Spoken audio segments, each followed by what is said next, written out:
What really happened with your host, Mike Rivero. Join Mike on the air. Call toll-free 800-313-9443. 800-313-9443. It's terrible today, and I apologize to our YouTube audience, but there really isn't anything I can do about the quality of internet coming from out here.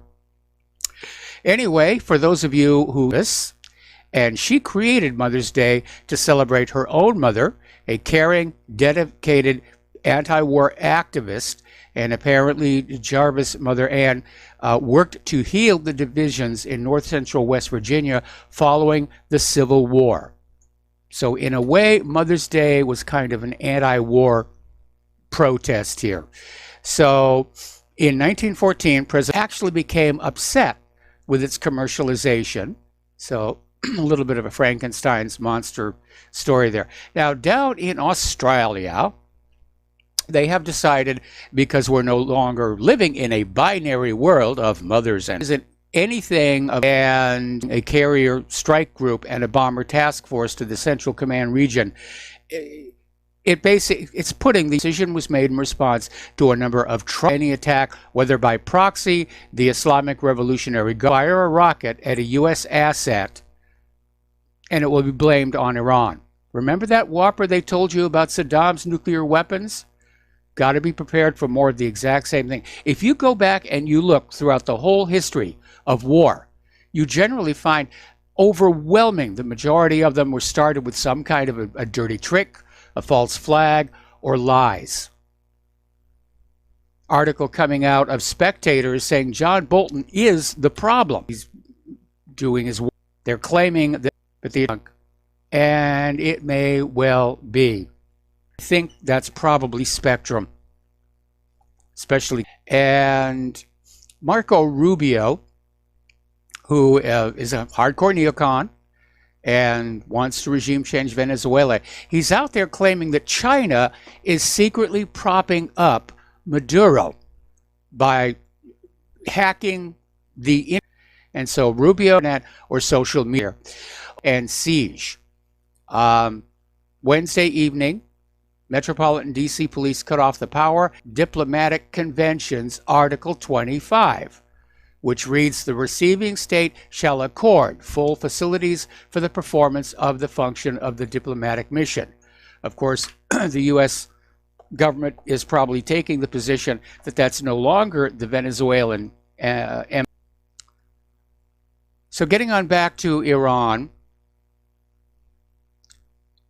Colonel Larry Wilkerson was looking at the statement released by John Bolton back on May 5th about, yes, it absolutely does.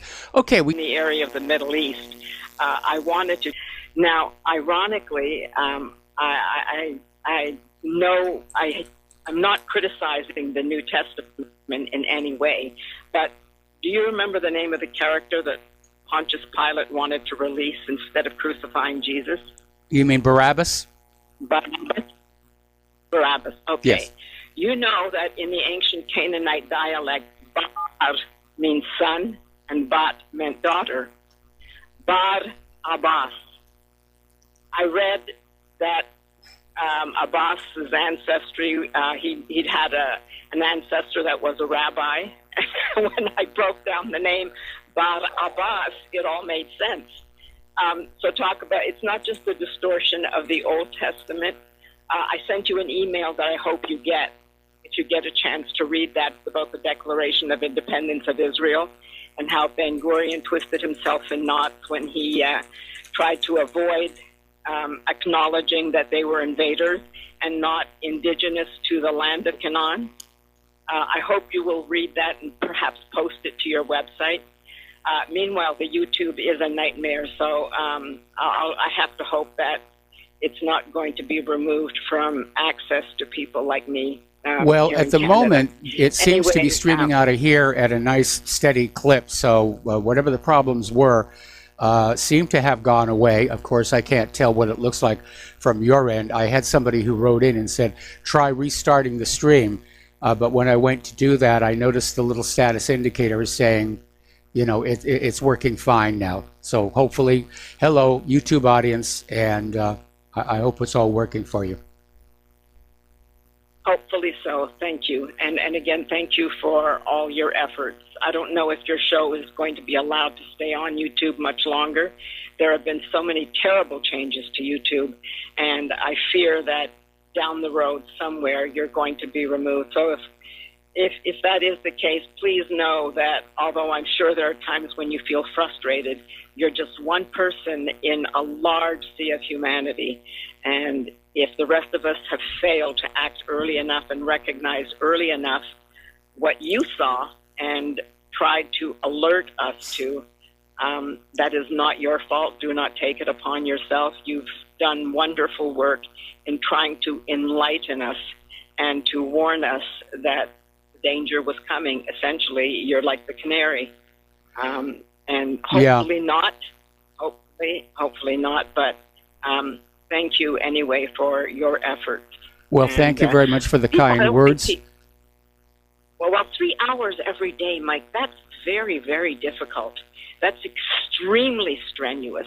And yet you've been doing it every day for how many years? I've been doing the radio. I've been doing the radio for a little over 10 years now. I've been doing the website for a quarter of a century.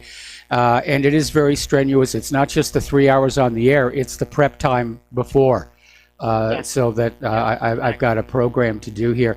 But you're right. These days, as I start to really feel my age, I am feeling the frustration.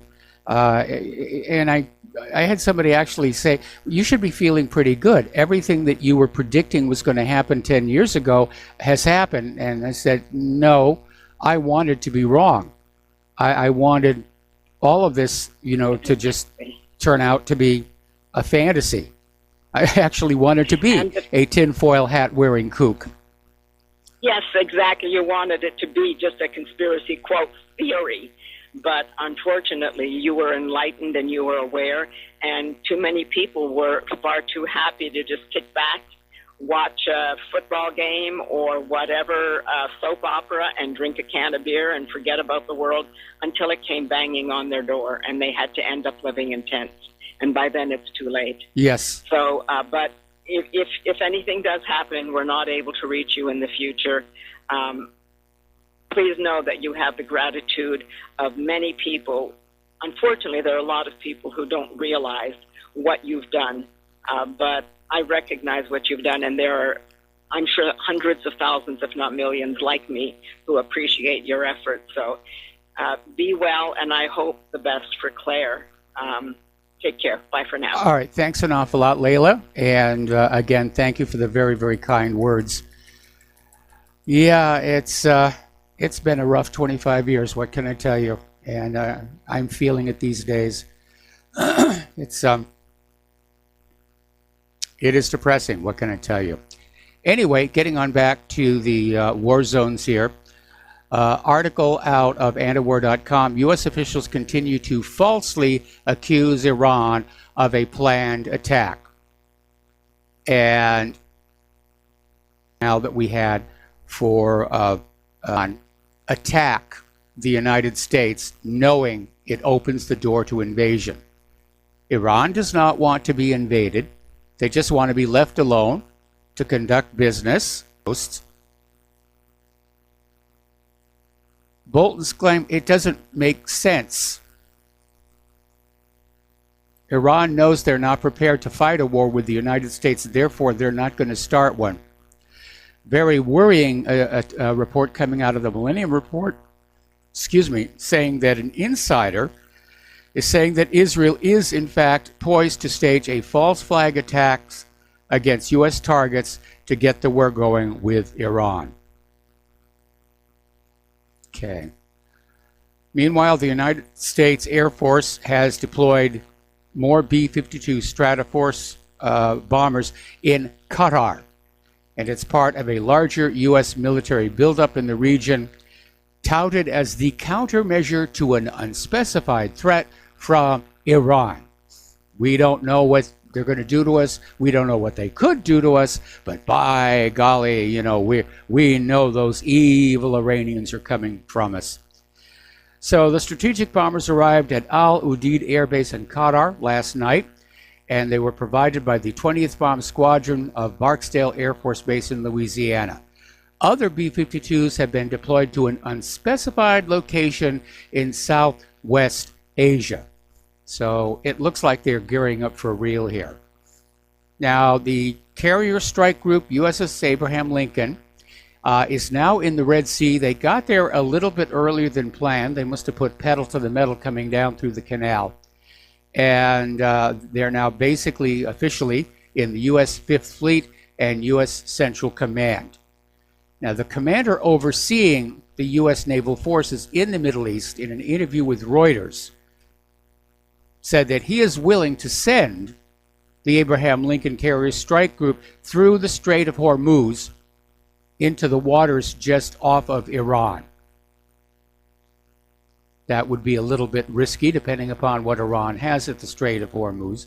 But this is very, very tough talk. And by the way, a Marine Expeditionary Unit on the Kearsarge has already transited the Strait of Hormuz and is now cruising back and forth along the Iranian coast. All right, we're going to go back to the phones here. Doug in Malaysia, aloha. Welcome to the show. What's on your mind? Aloha, Mike.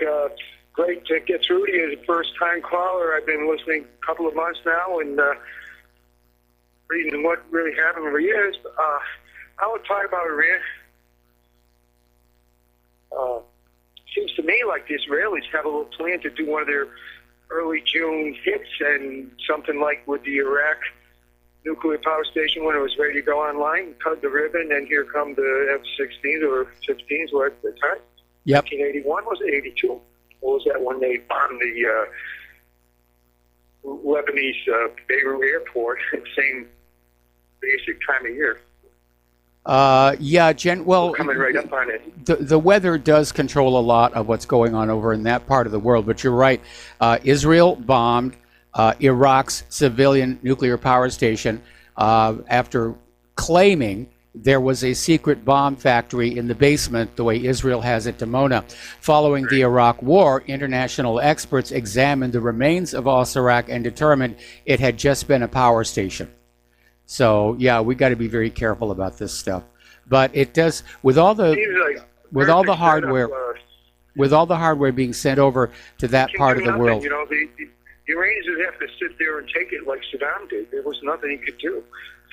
Yeah, it's going to be very much a one-sided war. That's the hardest lesson, and we talk about being silenced. What's happening to these people? Right, I feel so bad, but they're out there. I want to express appreciation for your efforts. Well, thank you. I appreciate that. You're from New England, I heard. I thought you're from Hawaii all this time. I was like, oh, no. I was born in Boston. I spent my childhood on a farm in New England, then moved to California with my family. I'm from Northampton. Okay.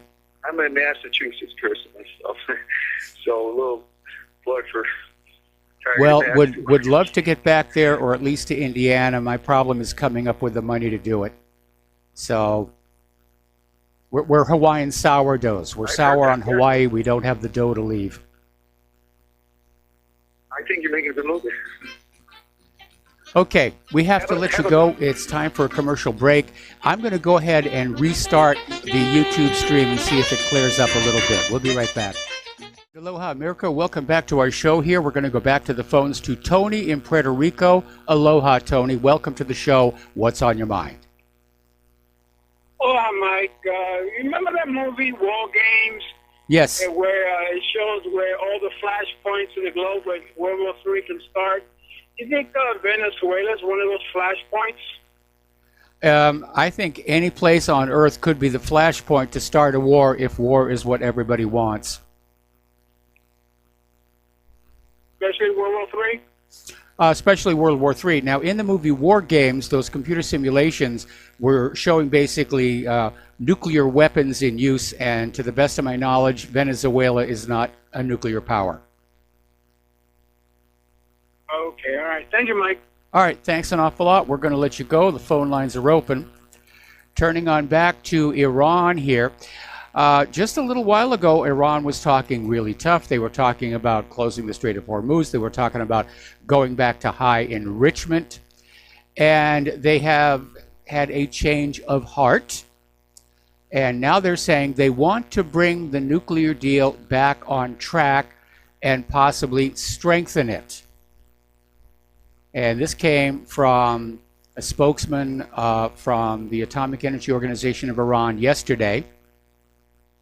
And that was just one day after Tehran said it was scaling back curbs to its nuclear program. So it may be there's a little bit of a faction fight going on in Iran over just what they're going to be doing. Meanwhile, Iran has announced they may start expelling Afghan refugees as the U.S. tightens sanctions, simply because taking care of the refugees is costing money that Iran just doesn't have anymore. According to officials, more than 3 million Afghan refugees are living in Iran.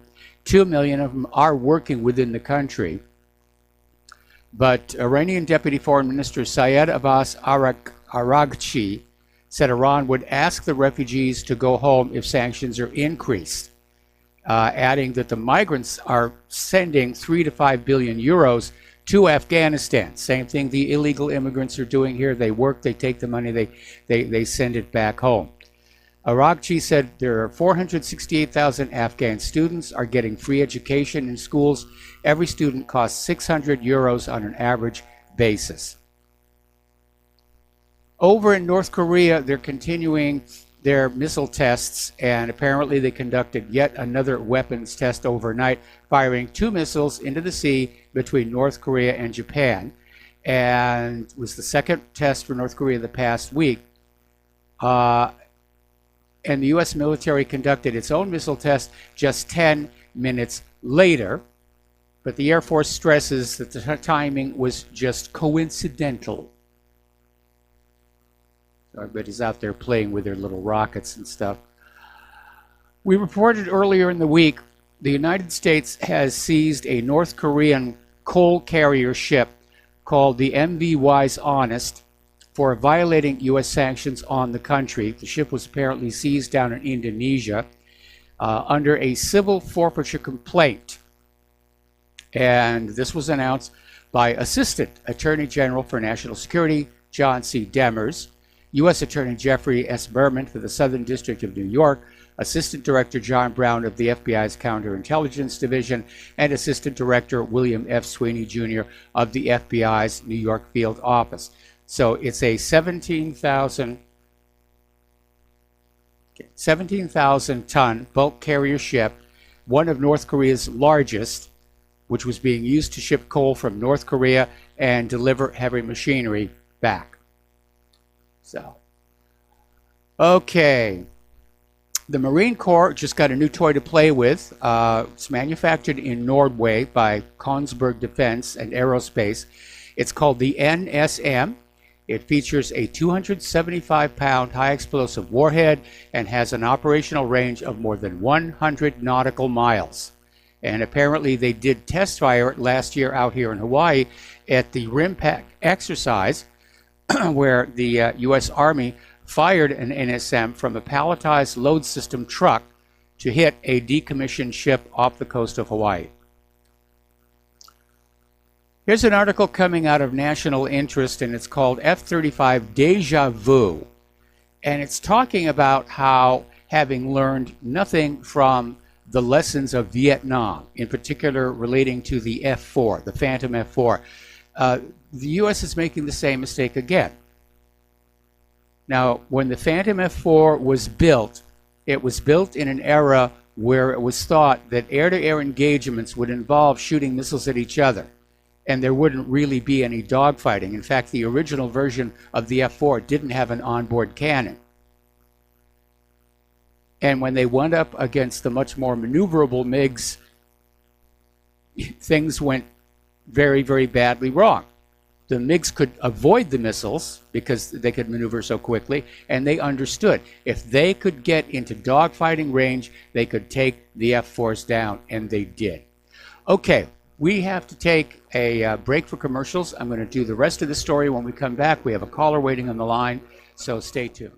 And aloha, America. Welcome back to our show. So we're talking about the history of the Phantom F-4 and Vietnam, where they just said, we're not going to dogfight anymore. Our missiles will do the work for us. The missiles turned out to be less than 100% effective. The much more maneuverable MiGs could basically just jink ahead of them coming on in, and the missiles would break lock. And then the MiGs would get in close to the F-4s, get them into a dogfight, and basically shoot them down. And as I mentioned before the commercial break, the first versions of the Phantom F-4 didn't even have an onboard gun. Now, they added one later in a belly pod. It was called the G-pod. So here we have the F-35, the most expensive weapon system ever built by the United States.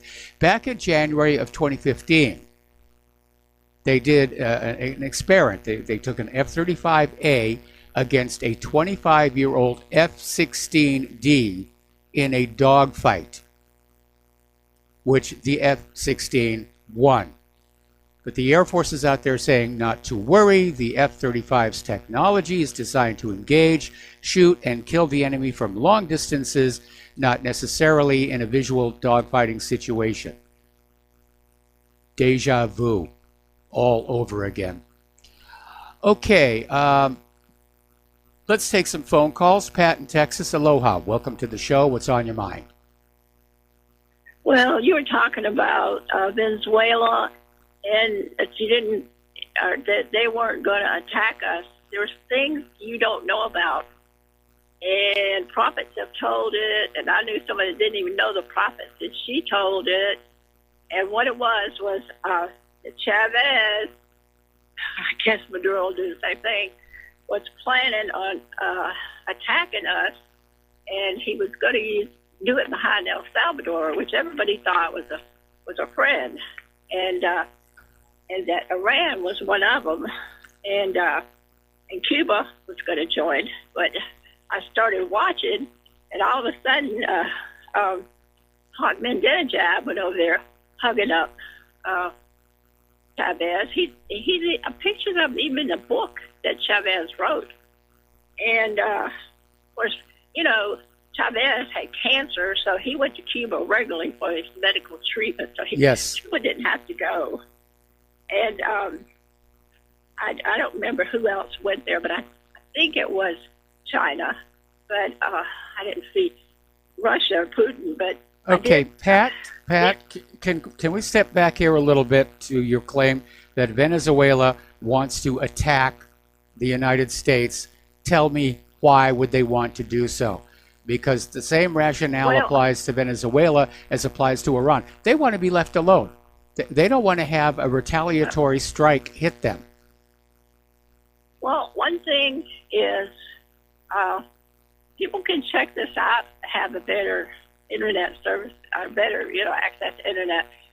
But when Neil Bush drove his Silverado into the ground, it was because he spent all the money buying oil wells in Venezuela, and Chavez nationalized them. And he always told everybody, all his people, that we were going to attack them.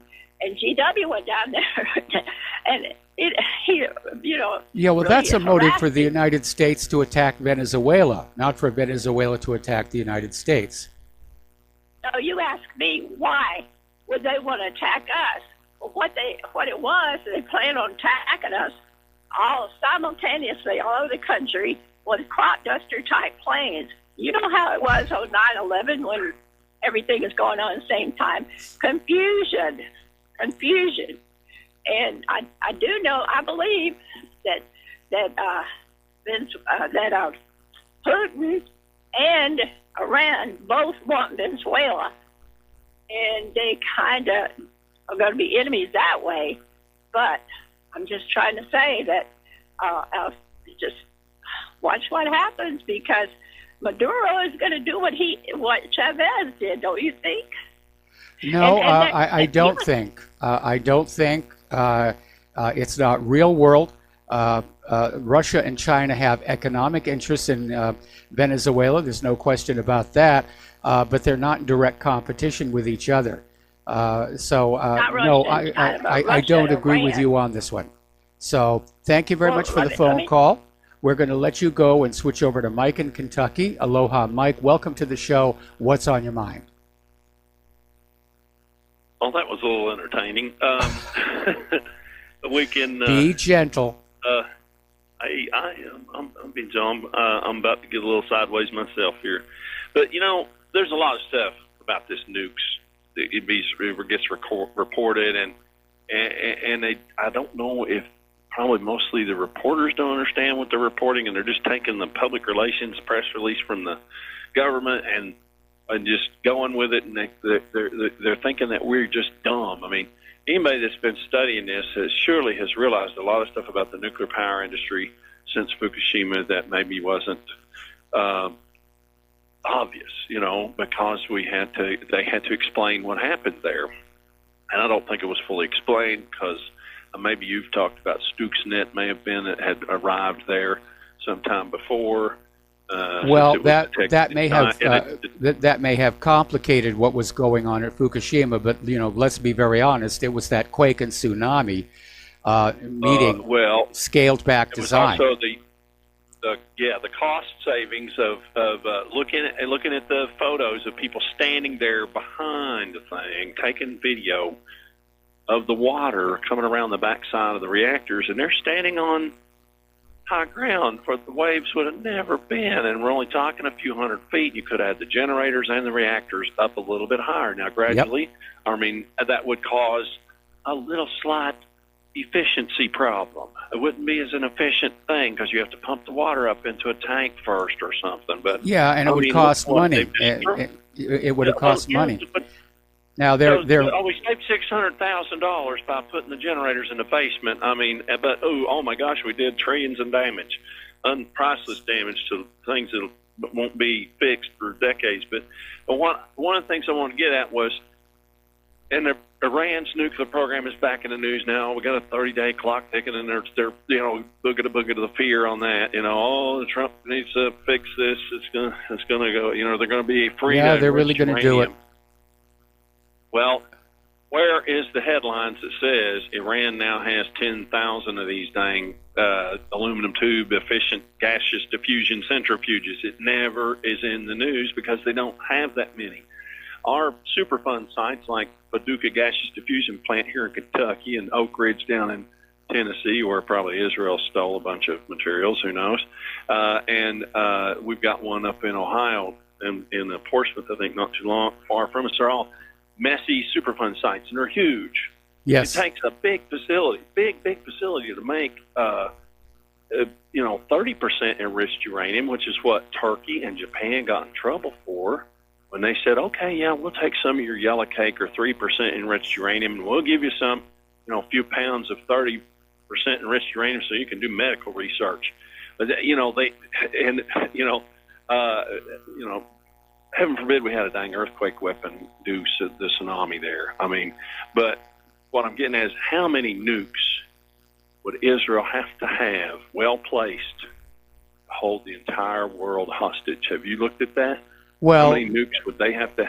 There's always been a question about this unexplained source of radiation at Israel's New York consulate, because when the nuclear emergency search team was first setting up their operation, they did what they called profiling flights over major cities, identifying existing sources of radiation, so that if there was a case where somebody claimed to have smuggled a nuclear weapon into the city, they wouldn't go chasing after false leads. And these profiling flights detected radiation coming from Israel's New York consulate. Israel, of course, refuses inspections. But if you remember that Israel got their first round of weapons-grade uranium from right here in the United States of America, it would have been trivial for them to leave some of it behind and craft a bomb around it. Because once you've got the weapons-grade uranium, the bomb part is easy. It's just basically a big tube. And you have a less than critical mass chunk of uranium at both ends. You slap them together, it goes bang. Yeah, but what I'm getting at is to play right into your war as a racket, all wars are bankers' war video, which I've watched several times, that people have made slideshows to illustrate that. I'm sure you've, had people email you copies, or you've watched a few of them. There's, I think, a couple of different versions. They want to control. I don't think, the game here is to control. not to destroy. So the war that they want, apparently, I mean, and, you know, there's brinkmanship, you know, trying to make China blink, the Brazil, Russia, India, China. Yeah, there's a BRICS, lot of you know, brinksmanship. But it's like a big Mexican standoff with you know, a lot. I don't know how many players here between Israel and Britain and the Vatican and, you know, the BRICS. But I don't think it would take too many nukes for Israel to actually have strategically placed without, you know, the unless there's some really sophisticated satellite technology that could spot these things. I'm not talking about the one that may be in New York or, you know, really small stuff, but a dirty bomb in New York, I mean, what's that do to the world markets, you know? There's apparently several islands off the coast of Africa where nukes could be placed that would cause a unstable shelf slide. And there's geological evidence on the fall line hills in the Carolinas and places that shows these tsunamis have occurred in the past. Yeah, we're talking about Cumbre Vieja and that giant volcano there, and the whole western side is unstable. It's already slid down a little bit. Somebody could smuggle a small nuke into the inside of the volcano through the lava tubes and set it off, and it would just create this gigantic mega tsunami. Across most of the Atlantic and the Anglo-American Empire would be fairly well destroyed. It might even inundate a lot of England and Portugal and places like that. So there's just one scenario. Now, one of the things about North Korea that kept hearing reporting was he does not have a re-entry vehicle to get a nuke to the ground. Well, you know, who cares? If he had 2 or 3 that he could pop over the United States, that would certainly wreak some havoc with various things just from the electronic pulse, just like it happened in Hawaii back when they tested them in when was that, 62? Yeah. Or something, when they tested one in space and it took down the power grid in Hawaii. Now that was ancient history. Technology is supposed to be better. That's where they discovered the AMP effect. Nobody had any idea it was going to happen. And then they banned testing weapons in space, I think, because of that. They got the Russians to agree to a nuclear test ban for space, I think, ended up being a result, which makes you wonder, did they do that because they wanted that treaty? But so, you know, there's several things we're missing here. If I just had 1 or 2 nukes and I wanted to destroy America and I could get one to the ground, I believe I'd hit Yellowstone and unleash that caldera. Just one nuke would probably devastate most of the United States, and because of all the nuclear wreck. Having looked at the surveys of the caldera under Yellowstone, I'm not sure there's a nuclear weapon that's really capable of punching through. We wouldn't know until somebody actually tried, and we'd prefer that we not do that. But you're right. If Yellowstone were to blow, it would wipe out most of the United States and a good chunk of Canada as well, which would be very rude for us to do to the Canadians. Well, obviously, you know, if you're trying to do a Mexican standoff, though, here and make the world safe for your greater Zionist empire, there's strategies here that would be force multipliers besides you know, spying in through the NARIS devices on everybody. Did you catch that story last week that the Fourth Amendment was violated because of chalking tires up in I think it was a federal district court up in Minnesota or something, ruled that chalking tires is a violation of the Fourth Amendment. And then even though they're charging Ed Snowden with the same documents, the Electronic Frontier Foundation's case got thrown out because the judge says, well, the government's not going to confirm the evidence you've entered here. It would reveal top secret stuff. But yet they're charging Snowden, I think in Carolinas, in a federal district court with the same evidence. Is this the Twilight Zone? Or what? It's a circus. It's bizarro world. It really is. All right, well, listen, Mike, we're going to let you go here and switch over to Art Off the Grid. Aloha, Art. Welcome to the show. What's on your mind? Yeah, Mike, I got to thinking earlier today, you know, this whole deal with Venezuela. And it almost sounds, you know, I'm kind of in agreement with you. It sounds kind of like they're setting up for some type of conflict, if you will, or a skirmish. Well, And I got to thinking, one of the things that goes along with these skirmishes, and that's putting it politely, are sanctions.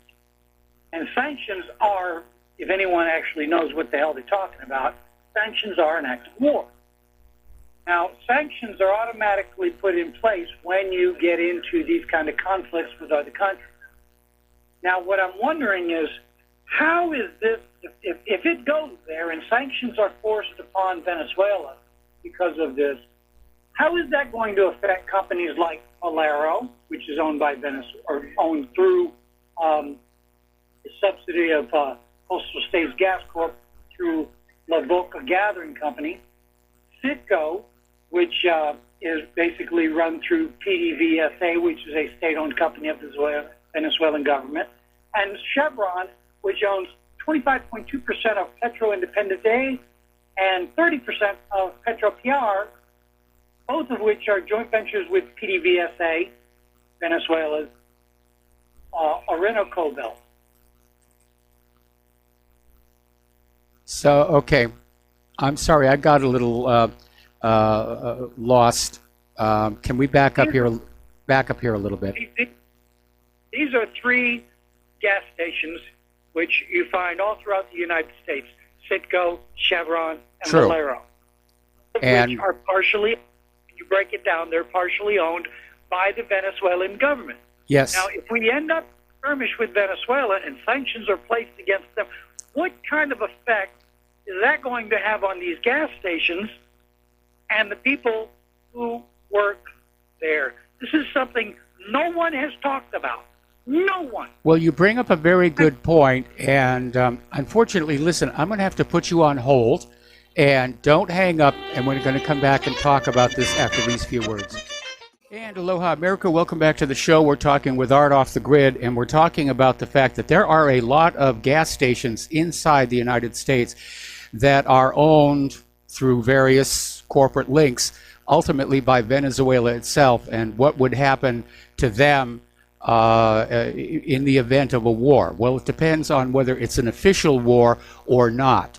In an official war, the U.S. government could simply confiscate all those assets and, turn them over to the other big oil providers, gas station operators in this country. The other issue would be, well, they might have to actually find other sources for their product if, in fact, there were sanctions being placed on Venezuela's oil. So it could drive a lot of them out of business. Art, are you there? Yeah, I'm still here. Okay. So what's your comment? Well, yeah, see, that was what I was getting at because, I'm 56 years old, and I spent over half my life, about 33 years altogether total, traveling around the country, and I've met a lot of people, and I know people that work at all of these different gas stations, and I know them very well because I've lived in their homes, I've gotten personally involved with them, and, when we start talking about these things, like going into Venezuela and all this, nobody seems to be thinking about the actual impact that this would have on hardworking Americans who probably don't even agree with this. And if they had to, if these places had to go looking for other sources for their fuel, like you said, a lot of them will most likely go out of business. And how does that benefit anybody? It doesn't. It benefits absolutely no one except the war machine. And what does it produce? Bullets, bombs, and bodies. Yes. That's it. That's definitely it. Well, our country is already suffering from all of these wars, and I think the vast majority of the American people disagree with all these wars. I think the revelation that we got tricked into the war in Iraq with those Saddam's nukes lies, people have turned sour. We're a war-weary nation, and I haven't seen any of the corporate media come out with any polls saying, do you support the U.S. going into Venezuela? And even if they did, I wouldn't believe what they said in the polls. Yeah, probably not. But I just wanted to bring that up, get people thinking about that because, this is what we're looking at. We're looking at good, hardworking Americans losing their jobs, more businesses shutting down, and that doesn't benefit us in any way. It's only going to benefit the war hawks and such as that. But people need to start thinking about the actual real impacts of, you hear people talking about, well, when you put sanctions on Iran and all of this, the poor Iranian people, they're the ones that are really suffering from these economic and sanctions and blah, blah, blah, blah. But nobody ever thinks about the impact it has on Americans as well. And, I, for one, and I speak for no one but myself, but I like to think that there's a lot of other people out there who feel the same way I do. I am sick and tired of being stabbed in the back at every turn. I'm fed up with it. I've had enough. Yeah, well, me too. Put me in that same area. All right, well, listen, Art, we're going to let you go here. We're coming up on station identification. We got another caller waiting on the far side when we get into hour number 2, so stay tuned. And aloha, America. Welcome back to our show, hour number 2. The phone lines are open, 800-313-9443, and we are going to go to Dustin in New Jersey. Aloha, Dustin. Welcome to the show. What's on your mind today? Mike, I don't know if you got this news yet about the Pentagon moving the USS Arlington amphibious assault ship and a couple Patriot missile batteries to the Middle East. Yeah, I got it. I don't know if this is all for just intimidation because, with this Washington Post article coming out about Trump saying John Bolton's trying to get us into but does Trump realize he's putting all this, the aircraft carrier and all our troops staying in these, he's making them targets by Israel. They can target these people and blame the Iranians. I still don't understand why does John Bolton still have his job? This was at least a day or two ago. He's doing his job. He's doing his job. Clearly his job, the reason he is there is to get these wars going with Venezuela and Iran. And he's certainly not a diplomat. That little diplomatic faux pas that he did over in Germany, where he was scheduled to meet with Angela Merkel, and then he just calls it off and heads for Iraq. Diplomats aren't supposed to do that. I'm saying, why would Donald Trump say he's trying to get us into war? Well, get rid of John Bolton then.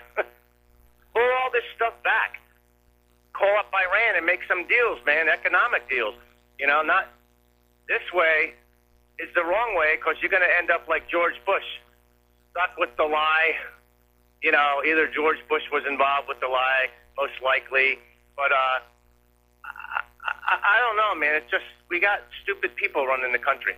Yes, we do. Point. And another part of me says they're moving all this equipment because they're going to do something stupid. So part of me says it's a bluff.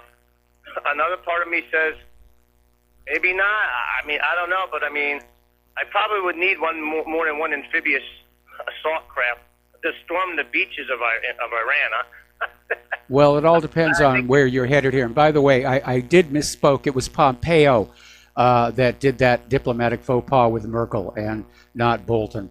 But it's still, they're crazy people out there until you look at the situation from their point of view, which is the United States is in serious trouble. We've lost our manufacturing. We've lost our economic domination of the rest of the world. We're on the verge of that.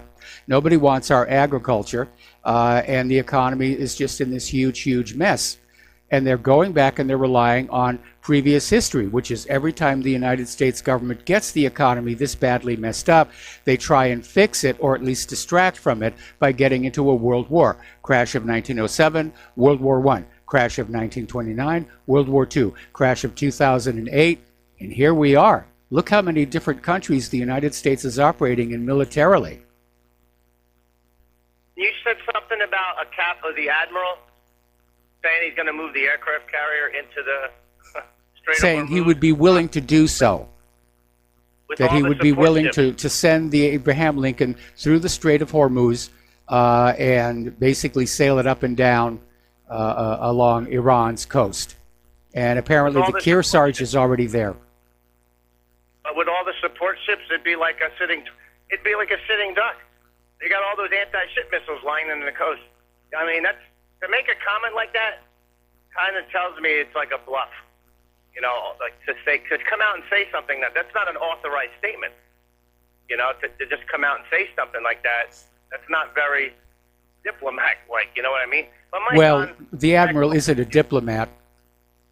But he should still have a code of conduct. You know what I mean? Like, you know what I mean? Like, it's just just a conduct that we should have, not blurting out these crazy things like the State Department does, and and all these other people do. They just, like our Congress and Senate, they say these crazy things too. You know, it's like there's just no moral, like dignity Well, and honor what they're anymore. doing is they're sending messages, and this admiral says this, and he waits to see what Iran's reaction is going to be. And Mike, before I get off the phone, that woman who called Pat, where Yes. did she get her information from? Like, because crop dusters, we heard the same crap with Iraq, and the crop dusters were as big as my foot. Yes. I mean, I'm sorry, but why would they attack us? We're attacking each other in this country. Like, they got no reason to attack us. We're running away. There's They no gotta reason. attack us. Yeah. The only ones doing the attacking these days are the United States and Israel. And these other countries, they don't want to attack us. They want to be left alone. They want to engage in commerce. They want to engage in trade. They just want to be left alone. But the exceptional America is still out there saying, no, no, no, no. We're going to rule the world. You're going to run all of your economies through us. You're going to use our currency, and we're going to control everything, in our infinite mercy. But it just makes me laugh. We're always saying they're going to attack us. They're going to attack. We're the aggressor. Yes. We're attacking everybody. So I don't know where this whole mentality is of they're attacking us. I mean, we have 600 to 800 military bases around the world. Okay. Yes. You know, Russia has what? 2. China has maybe 2. One on the way to 2. Who's the hegemonic empire? All right, Mike, have a good show. All right, thanks an awful lot, Dustin. We're going to let you go. We're going to do a shout out to our on-air affiliates who are just now rejoining the network. And getting on back to the news, Juan Guaido's deputy, Luis Florido, who was being prosecuted for the failed coup, has succeeded in fleeing to Colombia. And he posted a video on Twitter earlier today saying, "I'm out of the country in Colombia, safe from a regime ready to imprison deputies." Well, you did side with the coup d'etat here. Apparently back in Syria, the U.S. military and their allies in the Syrian Democratic Forces have opened fire on a Syrian government ferry that was attempting to transport oil in the Euphrates River Valley. So apparently Syria is still a shooting war between the United States and the evil Bashar al-Assad. Okay, I'm going to skip this one. Get on down to, okay. Not too long ago, there was an Air Force intelligence officer, and his name is Daniel Everett. He's 31 of Nashville. And he was arrested and charged with espionage for leaking information to the press detailing how the U.S. government used armed drones for secret assassinations in foreign countries. So he's basically a whistleblower. And it looks like from the timing that his information was being used by The Intercept for a series called The Drone Papers. And the series documented the secret use of drones to kill human targets, both in countries in which we're engaged in authorized military action, like Afghanistan, and countries where we are not, like Yemen and Somalia. Now, the United States has come under serious criticism for the high number of civilian casualties that are being, killed in all of this indiscriminate missile and bombing. So the Wall Street Journal has reported that the United States has cut down on a new weapon to specifically target terrorists and not cause a lot of damage around it. It's called the Sledgehammer Hellfire missile.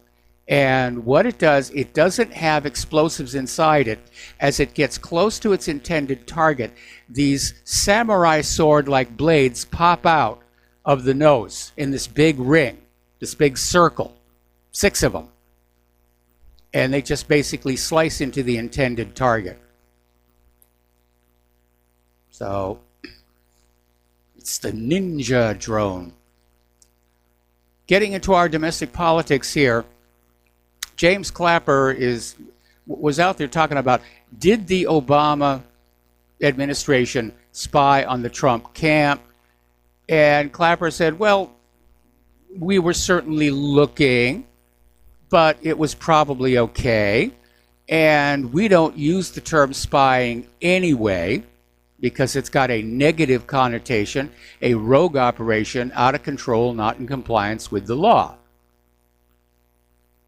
So he's trying to sell us that all this surveillance is perfectly harmless. You know, we're just being James Bond here. Anyway, James Comey is out there still insisting it sure looks like Trump obstructed justice during the Mueller probe.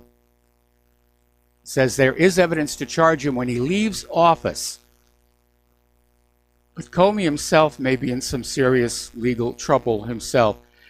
Meanwhile, Donald Trump Jr. has been subpoenaed by a Republican-controlled Senate committee, specifically Richard Burr and Lindsey Graham, and they have Russia-related questions.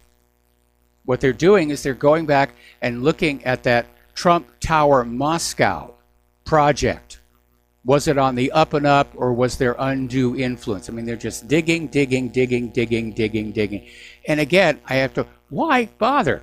Trump is giving them everything that they want. Is all of this just revenge because he defeated the anointed candidate back in 2016? And by the way, speaking of the anointed candidate, the U.S. media is coming on out, and they're hitting this meme over and over again, that Biden is the new Clinton, which I'm not sure is a positive. And earlier today, Fox News had this poll that they put up showing how the top 3 leading Democrat candidates could all defeat Donald Trump in 2020. Of course, they were telling us that Hillary was going to defeat Donald Trump back in 2016, so I wouldn't put too much stock in that. Now, having just finished this rather lukewarm speaking tour, Hillary Clinton is now up in New Hampshire, which is the first primary state. And so she's basically up there lecturing about her decades of experience in world affairs as a career politician. And this article, which came out of the American Mirror, is saying, is she running a non-campaign campaign for president? And I would say absolutely yes, that's probably what's happening. Out in California, Democrats are beginning to gather around Pete Buttigieg, and that is leaving Kamala Harris in an increasingly tenuous position. We're going to start seeing shakeouts here. I mean, we've got 20 Democratic candidates. We're coming up on the point where some are going to start dropping out. But Democratic strategist Gary South has watched the Buttigieg wave break on California shores. And he says the amazing thing is that nobody is ceding California to Kamala Harris. No one is abandoning California to the native daughter, which tells you something. Why would he come out here and spend 4 days if he thought she had California locked out?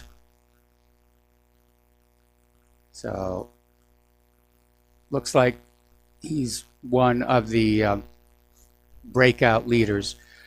Elizabeth Warren, following in the footsteps of Barack Obama, is out there campaigning saying, we need big government.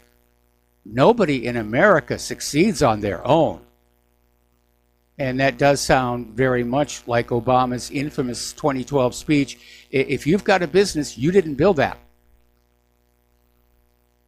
So like Obama, Warren believes it is not American ingenuity and hard work, but the federal government that makes the people and the country great. And no, it doesn't. Every time the government gets involved in business, bad things happen. Remember the breakup of the telephone company and what a mess that was? Now, the good news here is that Chelsea Manning is out of jail. She was released yesterday following months of detention for contempt for refusing to testify before a grand jury investigation into WikiLeaks.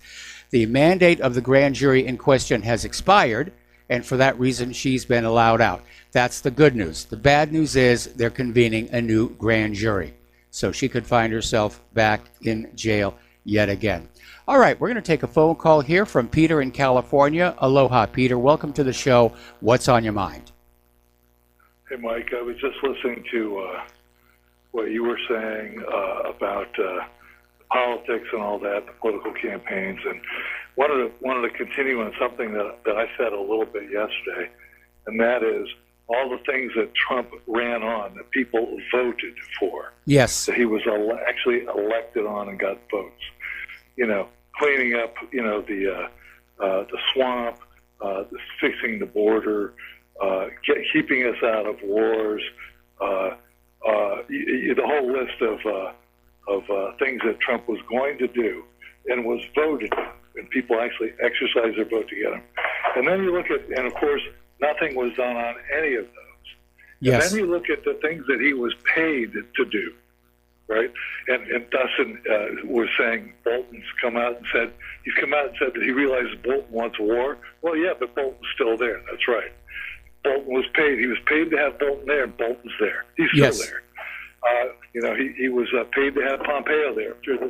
They're like a team, a horrible loser team. You know, Laurel and Hardy, Abbott and Costello. He was, you know, he was paid to get the Golan Heights and the Jerusalem. He was paid to get Israel all their increase in aid and everything else, and he's delivered on nothing else. Nothing else at all. I agree. But the other thing is, Mike, that's a good starting point for considering that the bottom line, continuing that line of thought, the bottom line in America is it's pay to play for everything. If votes don't mean anything, what counts are dollars. Yes. And the billionaires that own us all. The Benjamins. And for the most part, we know who they are. We know who they are, and we also know who the people who own the media, and it's a lot of the same people. And none of those people they're getting everything they want. They're getting tax breaks, and they're getting their wars, and of course we're going to war with Iran, or about to, and so on. And by the way, if one of the things are, like we're talking about Valero and Citgo and all these places that gentleman Art Off the Grid mentioned about partially owned by Venezuela, well, maybe that's part of it. Maybe we just want to not only take over their interests as well as taking the oil itself, and I mean, the U.S. government may consider it payback for the nationalization of U.S. oil company assets in Venezuela. So they're going to nationalize all the gas stations. Yeah. One of the things I wanted to bring up about Kamala Harris that maybe a lot of the listeners aren't aware of. She made her name in San Francisco as a prosecutor, and she did that as a pretty high visibility prosecutor when Willie Brown was the mayor. Remember Willie Brown? I remember Willie Brown. And other than being, by the way, a toady to Israel, her husband is Jewish, and she keeps touting about, how she really is a Zionist, and she really is. They're paying her all. But she made her bones in San Francisco while she was sleeping with the married, it's well known, the married Willie Brown. There are articles on this. Uh-huh. So Willie Brown was married, and of course he was then giving her political favor and so on. And yet you'll hear all this stuff about Trump and Stormy Daniels and all that, but nobody mentions that she was, basically screwing her way up the political ladder with a married guy. Nobody mentions that at all. Have you heard that anywhere else?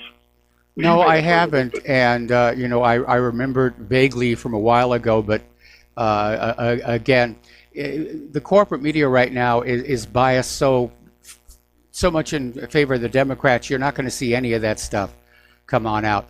Anyway, listen, Peter, I got to let you go. We've got to do a commercial break, and we will be right back. And aloha, America. Welcome back to our show here. We're going to go back to the phones to Al in Canada. Aloha, Al. Welcome to the show. What's on your mind? Hi, Mike. You and Peter were just talking, and you started talking when Peter phoned in and started talking. It was actually kind of one of the first times I really heard anything that made any sense on this program so far with people that are phoning in. There's not going to be some big, huge war. It's not going to happen. But what may happen is grinding a bunch of military equipment up. That may happen. Yes.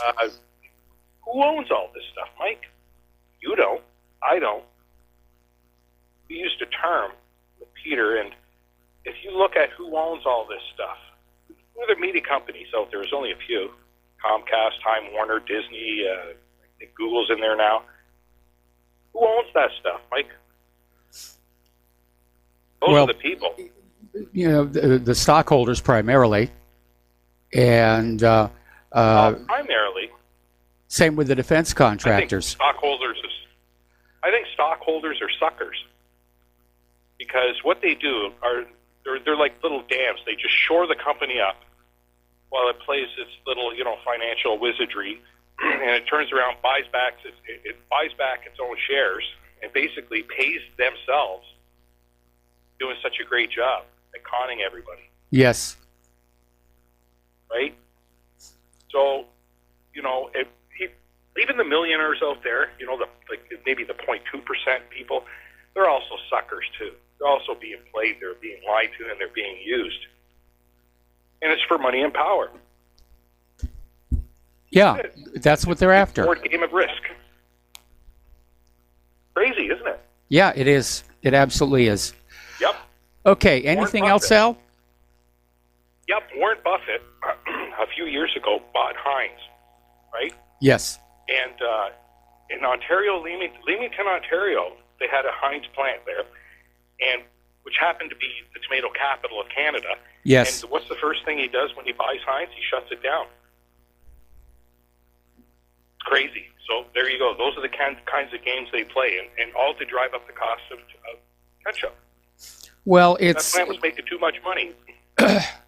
No, it may have been that he wanted another plant to get the business, and that wouldn't be the first time that's happened. I mean, it goes back a long way, where large corporations will buy out their competition in order to deliberately shut them down.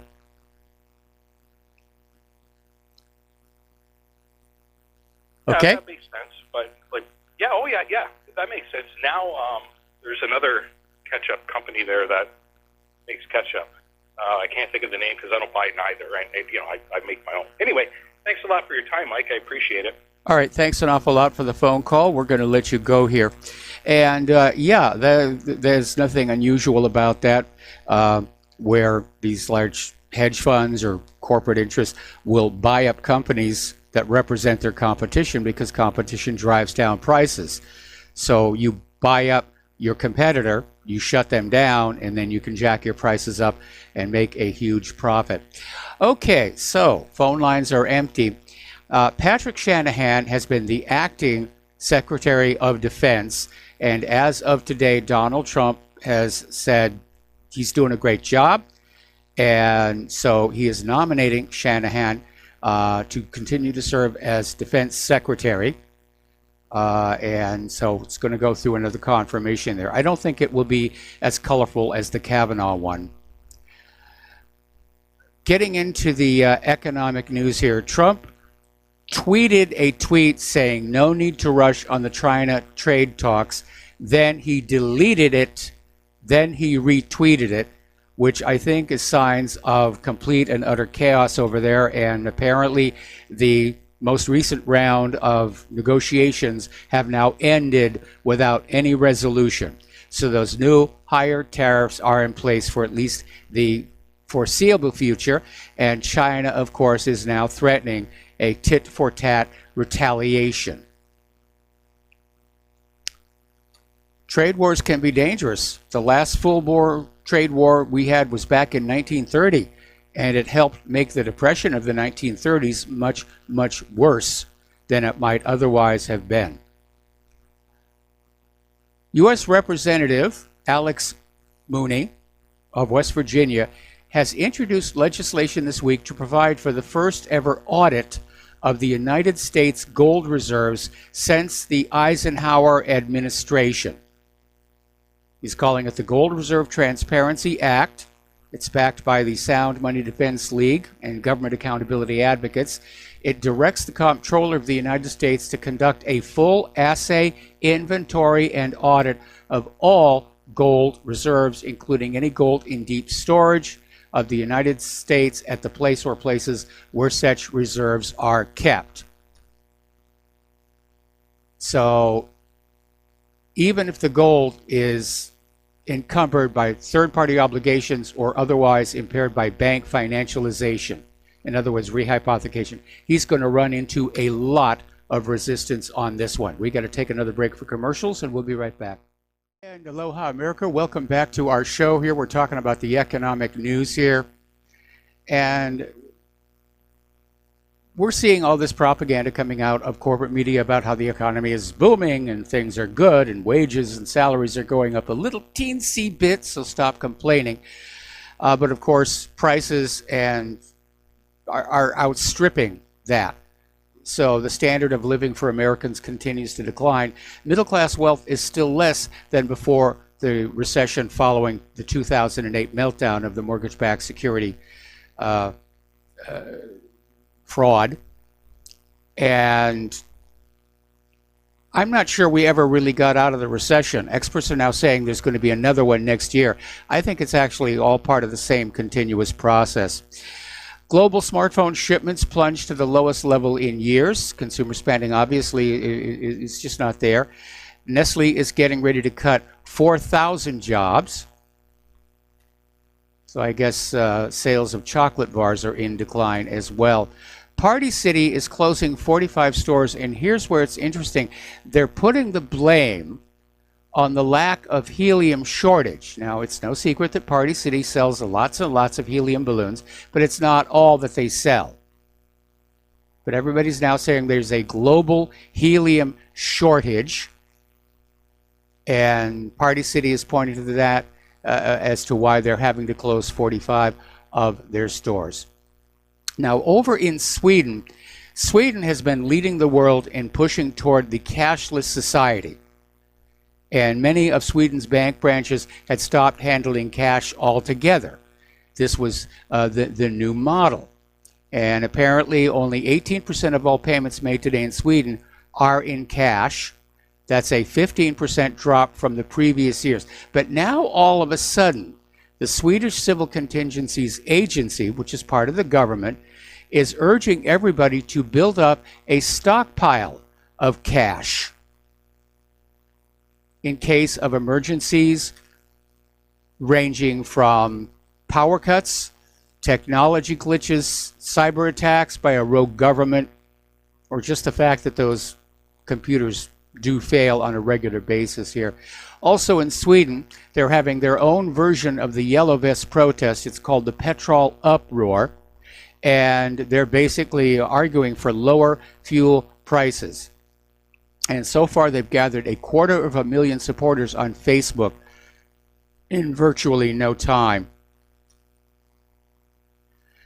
Getting on over into immigration, globalism, Ann Coulter is out there saying that charts are showing record levels of illegal immigration, and that the surge of illegal aliens under Trump is worse than under any year under Obama.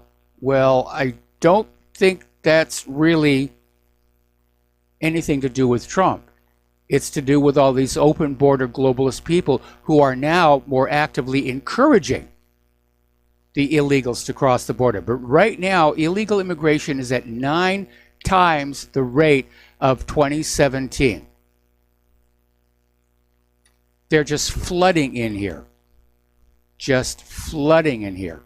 Now, down in Guatemala, their Association for Research and Social Studies did a survey, and they came up with the revelation that 1 million Guatemalans are saying it will be very likely they will migrate to the United States. We can't take them in. We can't even take care of the legal American citizens. It's insane to be just flooding this country this way. Now, there's a story out of Military Times about how a dozen companies have been selected to compete or to bid on up to $5 billion worth of horizontal construction projects over a 5-year period ending in 2024. I think you ought to get the company that did that border fence in Hungary. Doesn't look like it's all that expensive, and it's proven to be incredibly effective. Over in Great Britain, a Conservative Party member of Parliament has openly expressed his approval of Nigel Farage, saying that he is certainly doing a better job at leading than Theresa May. Now, this is Henry Smith, member of Parliament for Crawley, told local media that he can't believe a word Theresa May says anymore. And he lamented the fact that because of Theresa May's delay and mishandling of Brexit, Britons will have to take part in the European Parliament elections at the end of the month. Over in France, where the original Yellow Vest movement began, over 300 media organizations, journalists, photographers, and others have signed a letter denouncing the very often brutal violence used against members of the Yellow Vest movements and against members of the press themselves in France. The letter claims that press freedom in France has been suffering for years, but entered a new phase following the start of the Yellow Vest protests in November of last year. So, now we had that tragic shooting at the Colorado school, and there was a vigil Wednesday night for the STEM school Highlands Ranch shooting, and it was attempted to be hijacked by the radical gun control group Moms Demand Action,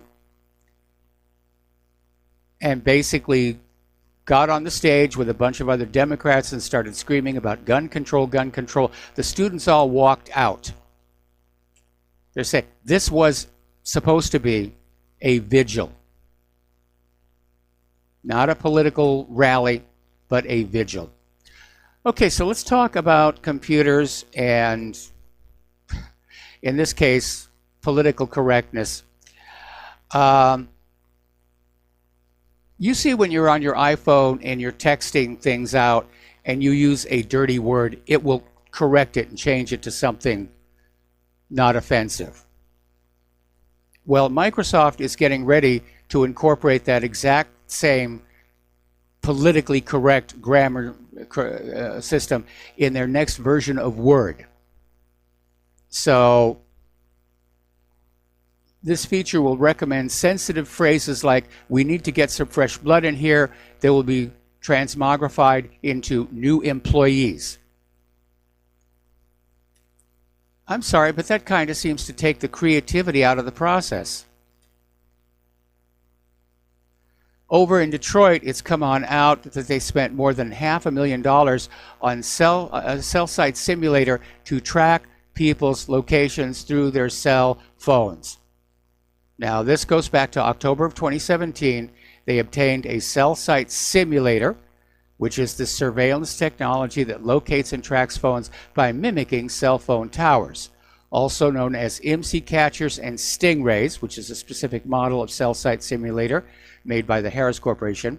Cell site simulators are increasingly used by law enforcement to locate suspects in investigations across the country, which sounds like a really good idea, except of course they're spying on non-suspects as well. And I imagine if somebody is a suspect and knows they are wanted by the police, they're going to take their cell phone and wrap it in 6 layers of aluminum foil anyway, at which point they become invisible. Okay, there is this GPS tracker. It's used as a panic alarm, and it has major security flaws that can leak the user's real-time location and allow it to be remotely deactivated.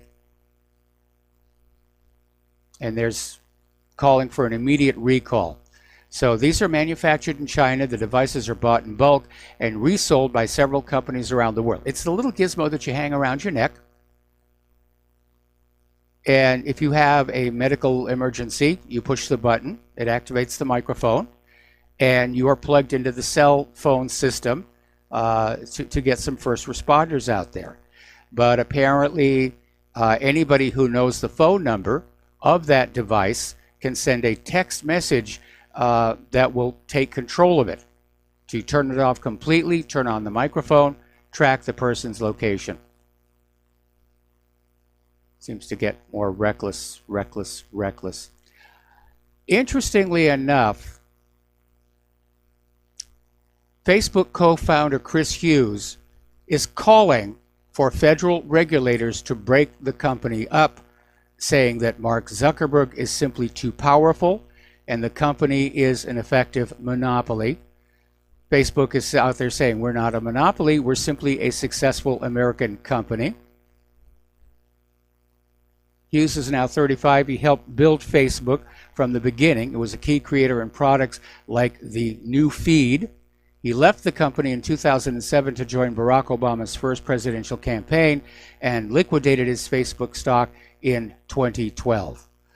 Now, Laura Loomer is one of the people who got deplatformed last week, and apparently it's not going over well. She was in a live interview literally crying, saying, "My life is ruined due to social media targeting and banning." Paul Joseph Watson is going to sue Facebook for defamation after being falsely labeled a dangerous terrorist. I hope he wins. I think everybody that's been defamed by Facebook, there ought to be a class action lawsuit. Same thing with the Southern Poverty Law Center. Over at Instagram, they are now going to block any hashtags that seem critical of vaccines. And they're calling it, of course, vaccine conspiracy theories. But they're, again, it's no longer just politics. It's no longer just conservatives. It's protecting corporate profits. That's what they're doing. Actor James Wood yesterday said he will no longer be using Twitter after the platform suspended him, and then deleted a tweet that he had refused to take down after the platform received widespread scorn from lawmakers for its continued censorship of conservatives. And James Woods had put up a tweet paraphrasing Emerson, and it seems now they have deleted that tweet from his account. And he says, "Until free speech is allowed on Twitter, I will not be permitted to participate in our democracy with my voice. As long as Jack Dorsey remains the coward he seems to be, my Twitter days are past." I understand how you feel. Understand how you feel. All right, a little bit of good news here. Over in Pittsburgh, a grand jury has returned indictments against 2 Israelis who were running this dark web marketplace, and they have been indicted on charges of money laundering. They're accused of receiving more than $15 million from this dark web operation. The website was identified as deep.web, accessible under a slightly different name on the darknet, part of the internet, but hosted within an encrypted network and accessible only with anonymity providing tools. Deep.web provided users with access to marketplaces where vendors sold everything from illegal narcotics such as fentanyl, heroin, and crystal methamphetamine to assault rifles, malicious software, hacking tools, and stolen financial information. Well, that's 2. a lot more to get down. Cybersecurity experts are warning that there are two warring crypto mining groups who are now fighting a turf war over unsecured Linux servers. So there's this one hacker group named Pacha, and they are challenging Roke, and they're operating these mass scanning operations to look for open or unpatched cloud services and servers to infect them with a multifunctional Linux-based malware strain that will mine cryptocurrencies for them. Microsoft is realizing that they've gone into a decline. People aren't buying the new machines. Windows 10 was a bit of a disaster. They're trying to sort of revamp it and make it more attractive. But apparently Microsoft is going all the way back to Windows 95 to a tool called PowerToys. This was a very popular utility that had things like the Tweak UI, which allowed users to easily manipulate the Windows user interface, and a dozen other tools. Now, Microsoft is planning to publish previews over GitHub this summer, along with the source code under an MIT license, as it did with the recently open-sourced Windows Calculator. So they're trying to become a little bit more like the rest of the world. And of course, I think we reported was on Wednesday, Microsoft is now going to include a Linux kernel in future cuts of Windows 10. At some point, I think they'll make the leap and they'll just accept the inevitable and go on over to Linux. There's this image storing app. It's a cloud photo service. It's called Ever. And people were using it to store their images where they could get at them. And it turns out that this company is selling millions of people's private photos to develop and sell facial recognition software, all without their consent. This was being reported by NBC News. So in order to train the AI facial recognition software, it used the personal photos from the users. Apparently this is being developed by Ever itself through its new arm, Ever AI. Now, earlier in the week, I think we ran this report on how AI was doing false positives on people 98% of the time. 98% of the people that were identified as potential criminals by these systems turned out not to be.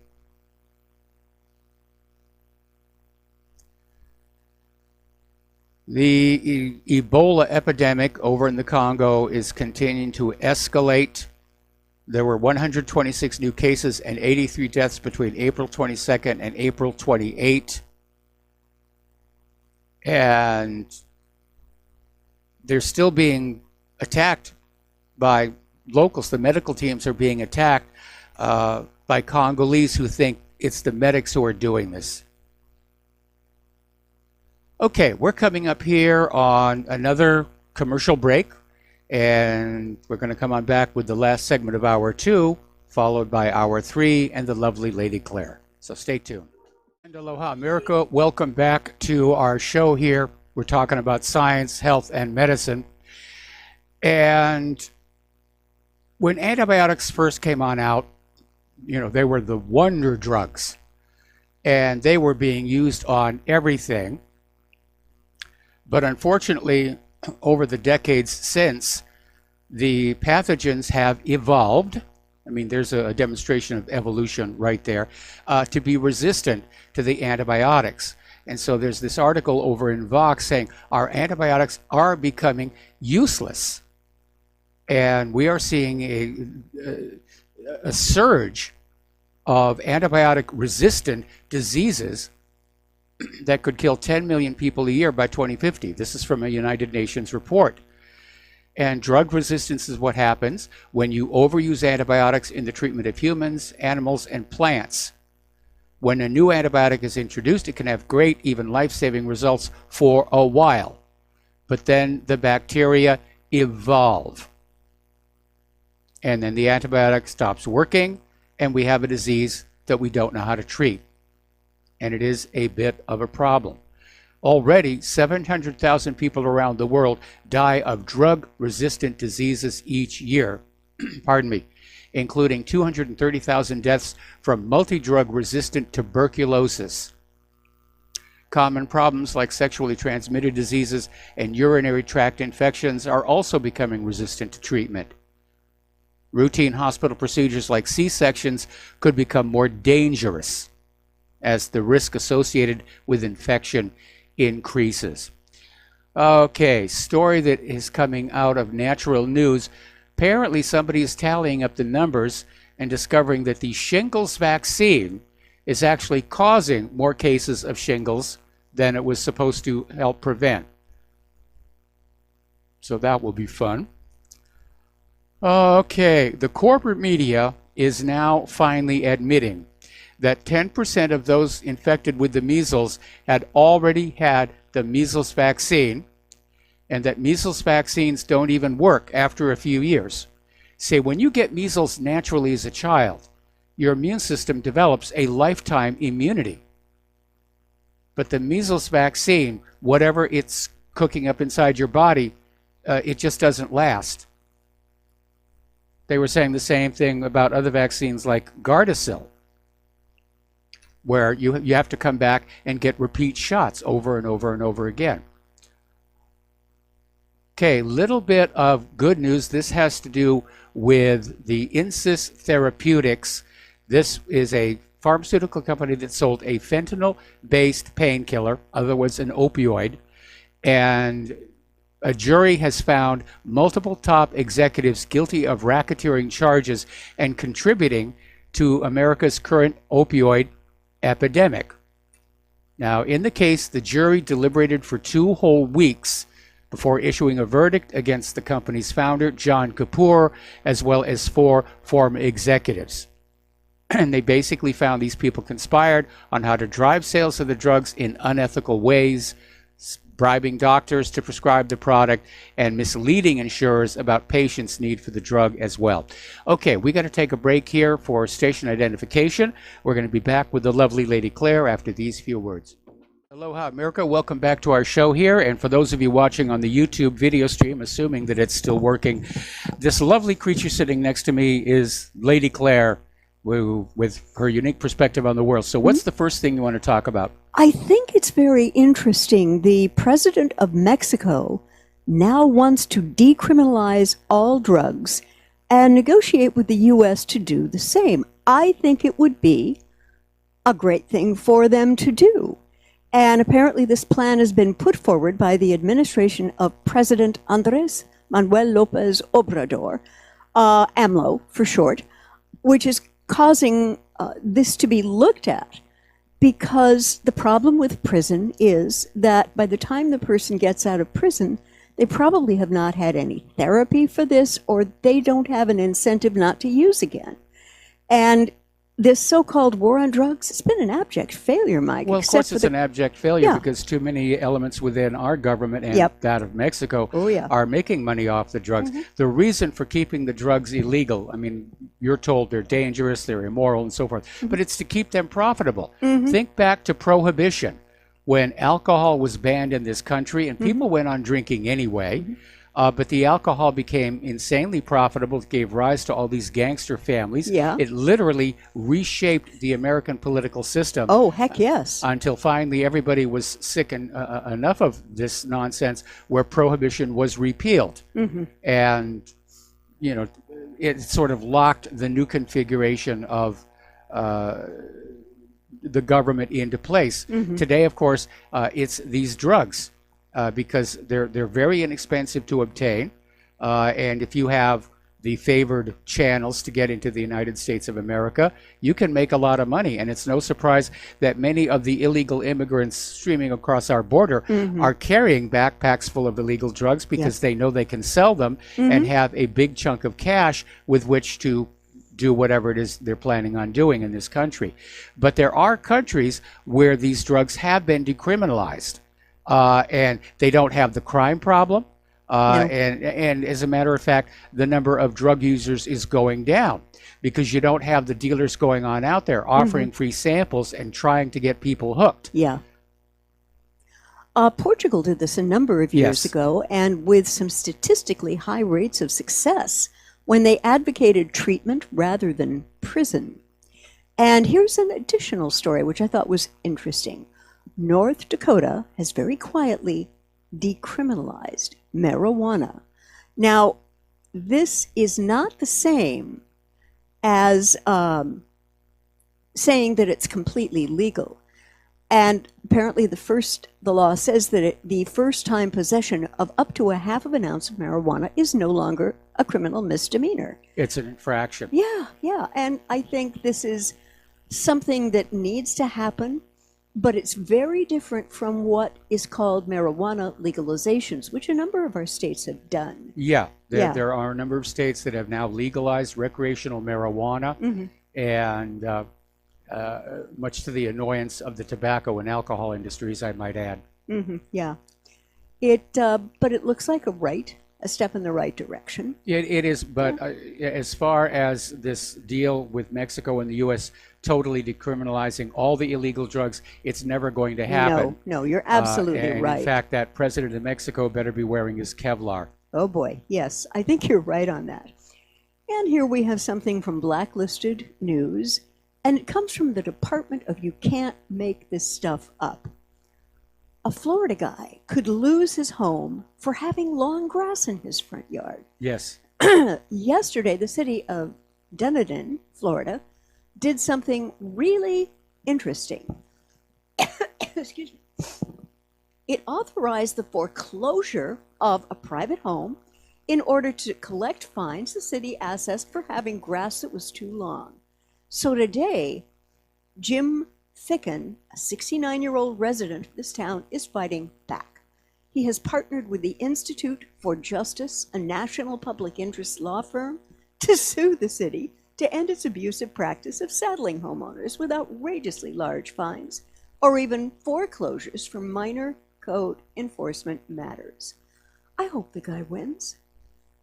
I hope he does too, because the circumstances here, basically, as I understand it, he had left his home to take care of, I think, of his mother. Yeah. She was, and he was gone for a couple of months. He had hired a gardener to keep the lawn trimmed. The gardener died. Ooh. And this gentleman didn't realize that the grass wasn't being cut. Yeah. And so the city was just piling on, another fine and another fine and another fine until it racked up this huge bill. And they said, well, we've got enough fines here. We can take this guy's house. Yeah. Yeah. It really, that's sick. Apparently, we have interdicted a North Korean ship. Yes. With coal, which it was trying to sell illegally. And I love the name, the Wise Honest. Yes. Is approaching U.S. territorial waters. And I think we have a shout out. Okay. We're going to do a shout out to our on-air affiliates who are just now rejoining our network. And they confirmed, the FBI and federal prosecutors have confirmed this ship is approaching U.S. territorial waters, and the U.S. Marshals and Coast Guards are helping coordinate its journey. Mike, what the heck is up with Kim Jong-un between the missiles and the coal ships that he's not supposed to be selling? Yeah, what because is going on the right U.S. now? has sanctioned North Korea. They're not allowed to sell any of their natural resources. And the sanction thing is out of control. And in fact, George Galloway was out there on TV saying, I've lost count of the number of countries the U.S. has sanctioned. Yeah. And ultimately, all that's going to do is encourage these countries to get away from the U.S. dollar and the SWIFT system, which is the mechanism by which these sanctions are being enforced. Yeah. But what do you think is going on in Kim's head? We had the missile firings this week, the interdiction of the coal thing. What is he thinking? What is he trying to achieve with President Trump? Well, basically, the summit didn't work too well. It could have.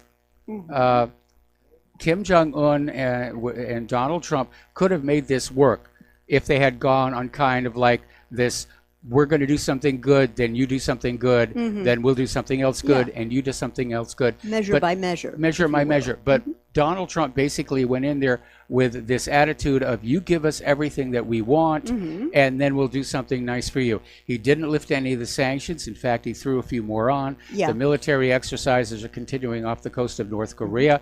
And Kim Jong-un has signaled with these new missile tests that he's basically walking away from the possibility of a deal, and could easily go back to nuclear weapons research. As far as the seizure of this coal ship, it's just the United States thumbing its nose at North Korea. Okay, all right. Did you happen to cover this? No. Okay. NASA, NSA, National Security Administration, is building its own HAL AI system. And Facebook is now developing brain-machine interface. And I thought that's what this keyboard was supposed to be. Okay, well, not quite. Think of 2001, A Space Odyssey, and the most memorable character, HAL 9000, having a conversation with David. And the person talking to this tech system said, we are essentially building this system. We are building HAL.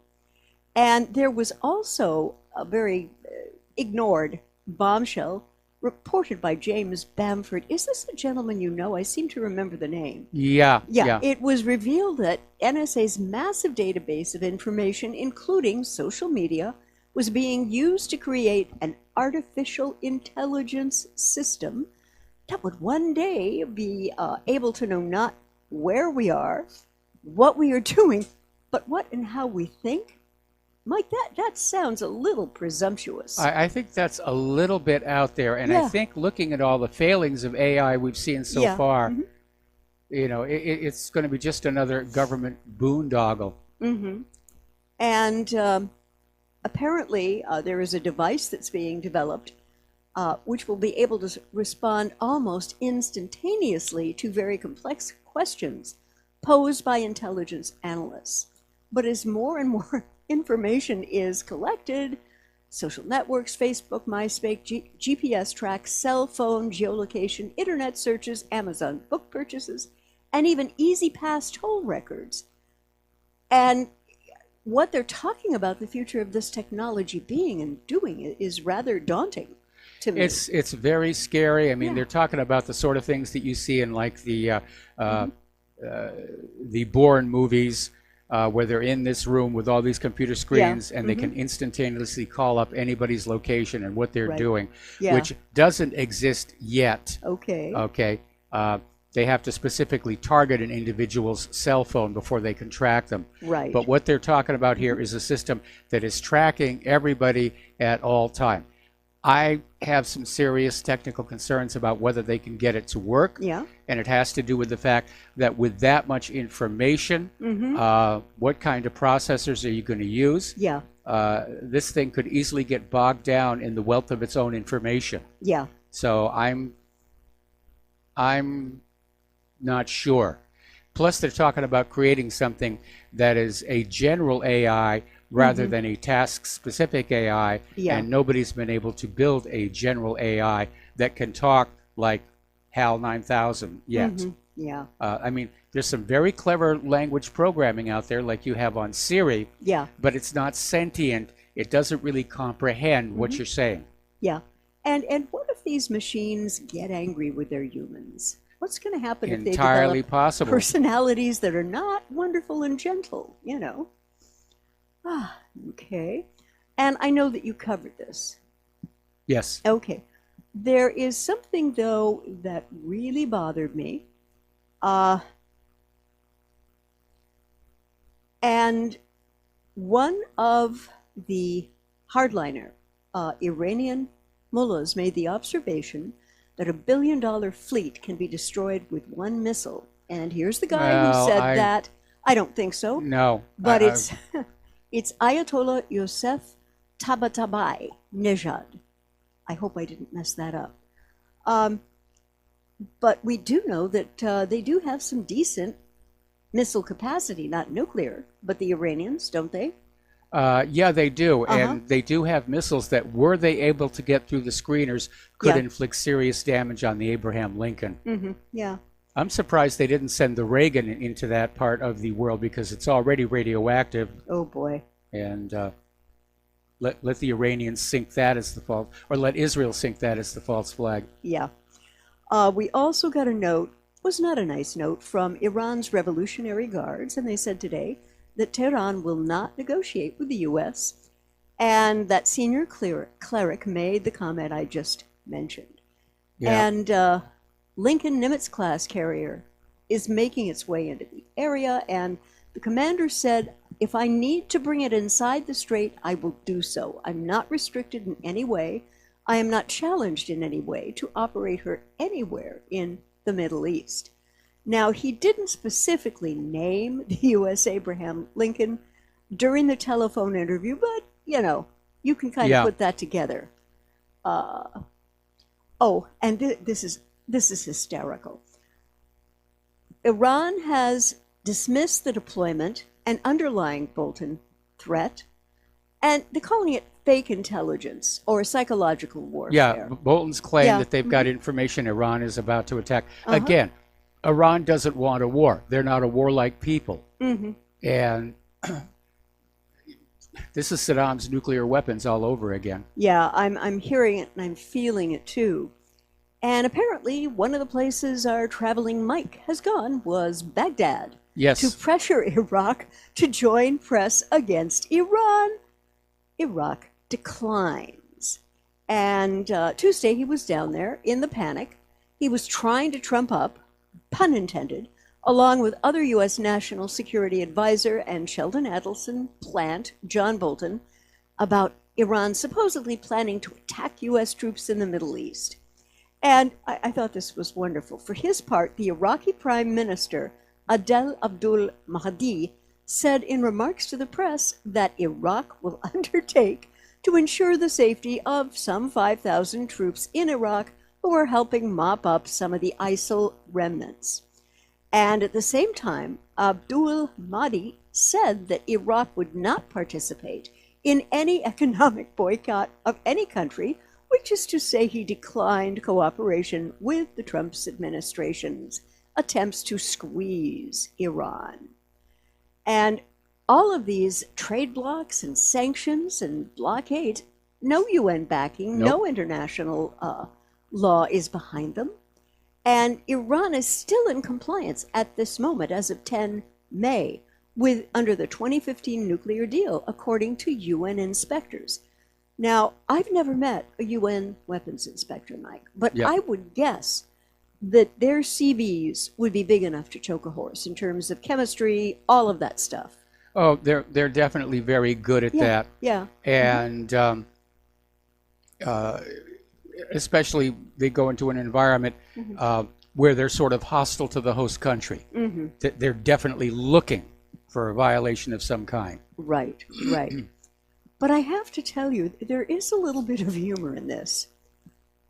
Because somewhere, the soldier turned diplomat, the Imam Muqtada al-Sadr, is laughing his head off at the absolute failures of imagination American diplomats must have if they thought for 1 second they could get a pass from Iraq.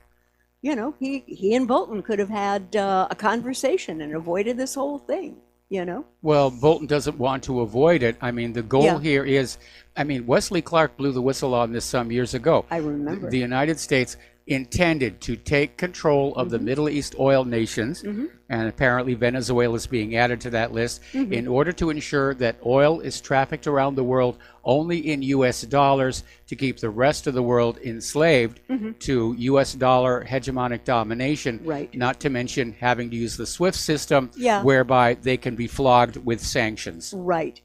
And it's ironic right now because this imam is the only man who is the most politically powerful, yet holds no office because his coalition won the last elections for their parliaments. Yep.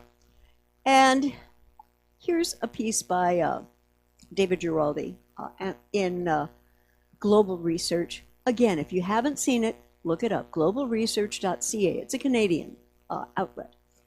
And what he's saying is pandering to Israel means war with Iran. Yes. And I'm looking around. I turned 70 yesterday, and I'm looking around to see how quickly this is moving forward. It seems to be moving very, very quickly. Yeah. I mean, they're moving a lot of assets into the area, more B-52s. Yeah. Deployed to Qatar and apparently one other still undisclosed location. Yeah.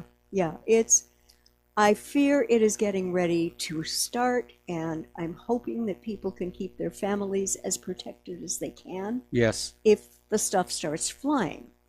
And there was a claim by, of course, Secretary Advisor John Bolton and by Secretary of State Mike Pompeo that there is solid evidence of Iran's intention to attack U.S. forces in the Persian Gulf. And again, Mike, why the doggone heck would they do this? Yeah, it's a dumb thing to do here. Sense. And there is no solid evidence because we know that supposedly this intelligence came from Israel, which is not exactly trustworthy. And it's very vague. Israel basically came on out and said, Iran is getting ready to attack you. We don't know where, we don't know when, but get ready, they're coming for you. It's basically something that Israel would do before Israel launches a rocket at U.S. forces and assets in the area. Well, but again, with a carrier strike group there and the B-52s, why would Iran attack U.S. forces? And the answer is they don't have a reason to. Yeah, it makes no sense. And we have another article about when we were the good guys. U.S. keeps invoking World War II. I miss the good old days. I loved it. When we thought we were the good guys. Yeah. And it's very troubling to me, these illegal, immoral wars around the world that the U.S. is continuing to fight. And okay, we got to take a break for commercials here, so hold that thought. I will. We'll be right back. Aloha, America. Welcome back to our show, and we're looking at this FBI story that apparently I'm sorry. Oh, my thank mistake. You. There. Thank you, dear.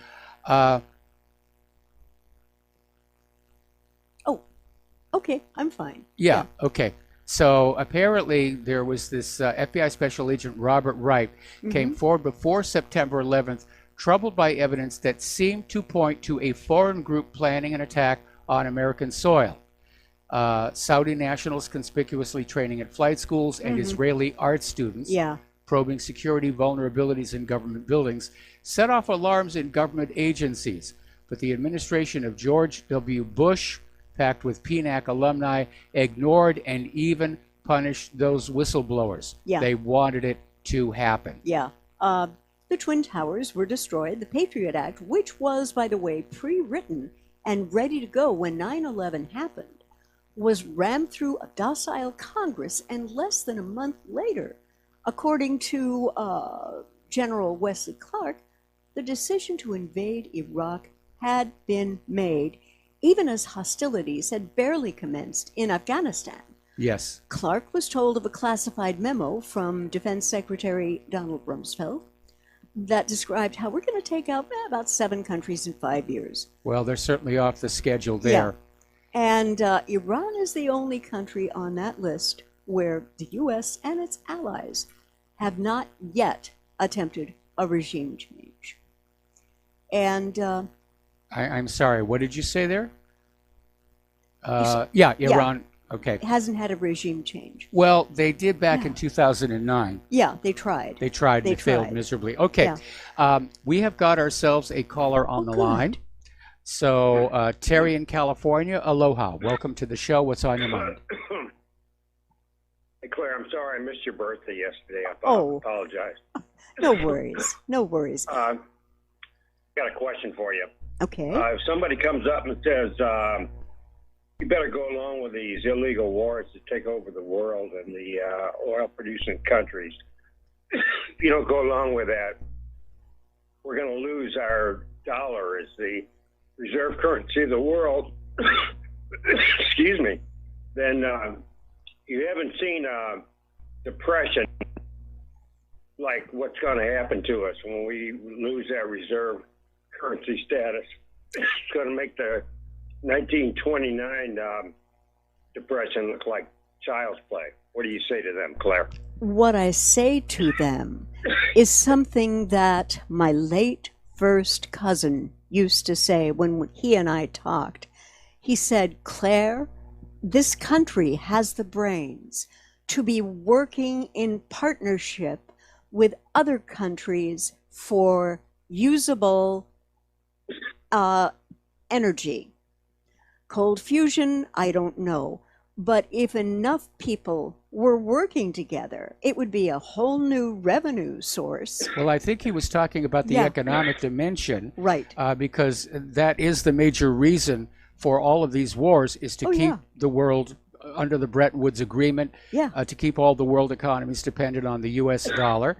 And because having become lazy and reliant on that petrodollar deal, the U.S. has allowed our manufacturing to decline, both in quantity and quality, and nobody wants our GMO agriculture anymore.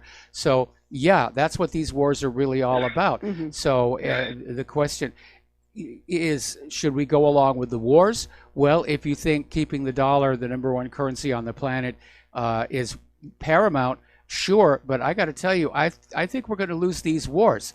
We're way, way behind that original schedule of 5 years. We're not doing well in Afghanistan. We're not doing well in Syria. No. And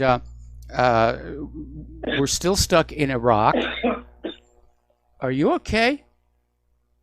I just got this thing. I was eating, and the phone rang, and I got on the air, and all of a sudden I got this. I apologize. Sorry. Oh, no worries. All right, as not long a as problem. you're okay. Anyway, basically, I understand there are people who think keeping the dollar, the number one reserve currency on earth, is important. Certainly the Federal Reserve and the U.S. Treasury and Wall Street think that, but at what cost? Yes. Okay. Is it really worth saving the U.S. dollar at the cost of so many lives and so much destruction? Yeah. And I'm one of those who says, no, it really isn't. All empires fall eventually, and I really am still convinced that the United States government is headed for a Soviet Union-style collapse. Yeah, just hope we don't have 50 years of Soviet-style communism first. Well, that's certainly the direction Alexandria Ocasio-Cortez and Bernie Sanders are going, but polls are showing only 10% of Americans are comfortable with the idea of socialism, probably because of all the demonization of the Soviet Union we grew up with as kids. Yes. Right. Mike, I just got a request that next time you can't be on the air because you're under the weather or something, could you just turn it over to Claire instead of having a rerun? Just she can host the show for that day. Well, I'll have to teach her how to run this rig. And you remember, I have learned what I do at the feet of a master. I got to wash my feet more often. All right, well, listen, we got to take a break for commercials. Thank you for the phone call. We'll be right back. And aloha, America. Welcome back to our show here. And what's your next story there, Claire? This should be a little bit embarrassing to Amazon. It has been told to stop selling kids' school supplies that contain over 80 times the legal limit of lead. What is wrong? They have a pencil pouch that's over 35 times the legal limit of lead, 29 times the legal limit of cadmium. That is nasty stuff. And what the heck is Amazon thinking? Yeah. And apparently they're going to do some corporate reforms and, straighten up their businesses. But how much damage has this stuff already done? Well, it's difficult to quantify, but yeah. And where is Amazon sourcing this stuff from? Is it coming from American companies? I would tend to doubt it. I mean, looking at the amount of money flowing through Amazon, I think that if Donald Trump wants to revive American manufacturing rather than throwing tariffs on China, is to basically compel American retailers to say, we're going to buy American. Yeah, that would help. That would help. And then American manufacturers have to figure out what the price point is, where they're still going to get profitability, but they have a quality product. Yes, they do. Yeah. A big part of the problem, though, is we've evolved to the situation where the people at the top of these corporations are just reaping huge, huge amounts of money, and they're sucking it out of the system, and that means their corporations have got less money with which to lower the price points or even conduct safety tests. Yeah, yeah. And again, it all goes back to money. The money'd rarely eat their own. Apparently, Amazon has agreed to pay the Attorney General's office $700,000, which will be used to fund future environmental protection efforts, including investigations into toxic children's products. And there's a quote here: "As a parent, when I buy products for my kids, I expect them to be safe, and all retailers must ensure that their products do not pose a threat to kids in Washington." You know. Well, or anywhere in the United States. Yeah, yeah. And with all of this, nobody goes to jail. Yep. Nobody goes to jail. In the articles in Zero Hedge, we have one that says that Trump is asking for a 1999 style stock market melt-up. And Trump is saying right now that could go up like a rocket if the Fed cut rates by 1%, but only because doing that would supercharge the bubbles that are driving our growth forward. Yeah, and lowering the rate, that just helps businesses and the Wall Street money junkies. Yeah. None of this stuff is helping the ordinary American on the street. Yeah. Okay, and that is just the hard we've been left behind. Yeah. We have been left behind. I Okay, agree. we have another caller on the line here. This is Mark in Montana. Aloha, Mark. Welcome to the show. What's on your mind? Howdy. You were talking about Venezuela there earlier. I wanted to kind of relate a story to you that's very much related. I used to work for a company that had 6 rigs drilling in Venezuela pre Chavez, and it's not funny, but it is kind of funny what ended up happening. Chavez's troops came to one of the rig, and sometimes troops aren't real bright, sometimes they're kind of the bottom of the social economic class. And these guys told them that Chavez was coming for their rig tomorrow. Oops. So all 6 of them, of course, they're on the phone. They're talking to their boss in Tacoma, and their boss says, "Make the rig inoperable." Yeah. So Yep. they knew how to make it inoperable, and then they destroyed these rigs. And the parts were not replaceable because it was all proprietary. Yes. I hear. The troops came back the next day, and I guess they didn't know. They tuned a bunch of these guys up. Chavez ended up kidnapping them, the ones that couldn't hide out in the jungle, and demanded ransom for them. But he had owed this company over $30 million in drilling expenses, and he just took their equipment and then just quit, refused to pay the $30 million. So I don't know if that's indicative of socialism. I think it is. It was definitely indicative of Chavez, but the guys tell the story. I wasn't there, and it was, I was a young man when it happened, but it was rather amusing, that they were foolish enough to give him pre-warning that Chavez was coming after their rigs the next day. And, these guys, they know how to make them inoperable. Those people never operate again. And they were old school rigs anyhow. They just had old school crews on them. So I thought it was kind of amusing, and the way these old timers tell it, it was kind of amusing. So I just thought I'd share it with you. Well, you need to understand that the economic situation under Hugo Chavez was a little more complex. Chavez felt that he had been cheated by these U.S. oil companies. So that was really what led him to make that move, because he understood it would be provocative and it would result in retaliation. But Venezuela was under constant economic warfare by the United States. The United States had wanted control of Venezuela for decades. So we'd have to go back and we'd have to look at a timeline of the various actions. But Chavez felt he had just cause to do what he was doing. I believe at the time, I think their oil company was named was either PIMCO or UNESCO. UNESCO. I can't Yeah. recall. I'm sorry. But that was state-run. That was a state-run company. So the oil companies really had nothing to do with Chavez. It was the contractors. Mm-hmm. And, you know, I'll admit, in a lot of cases, contractors are pretty sleazy.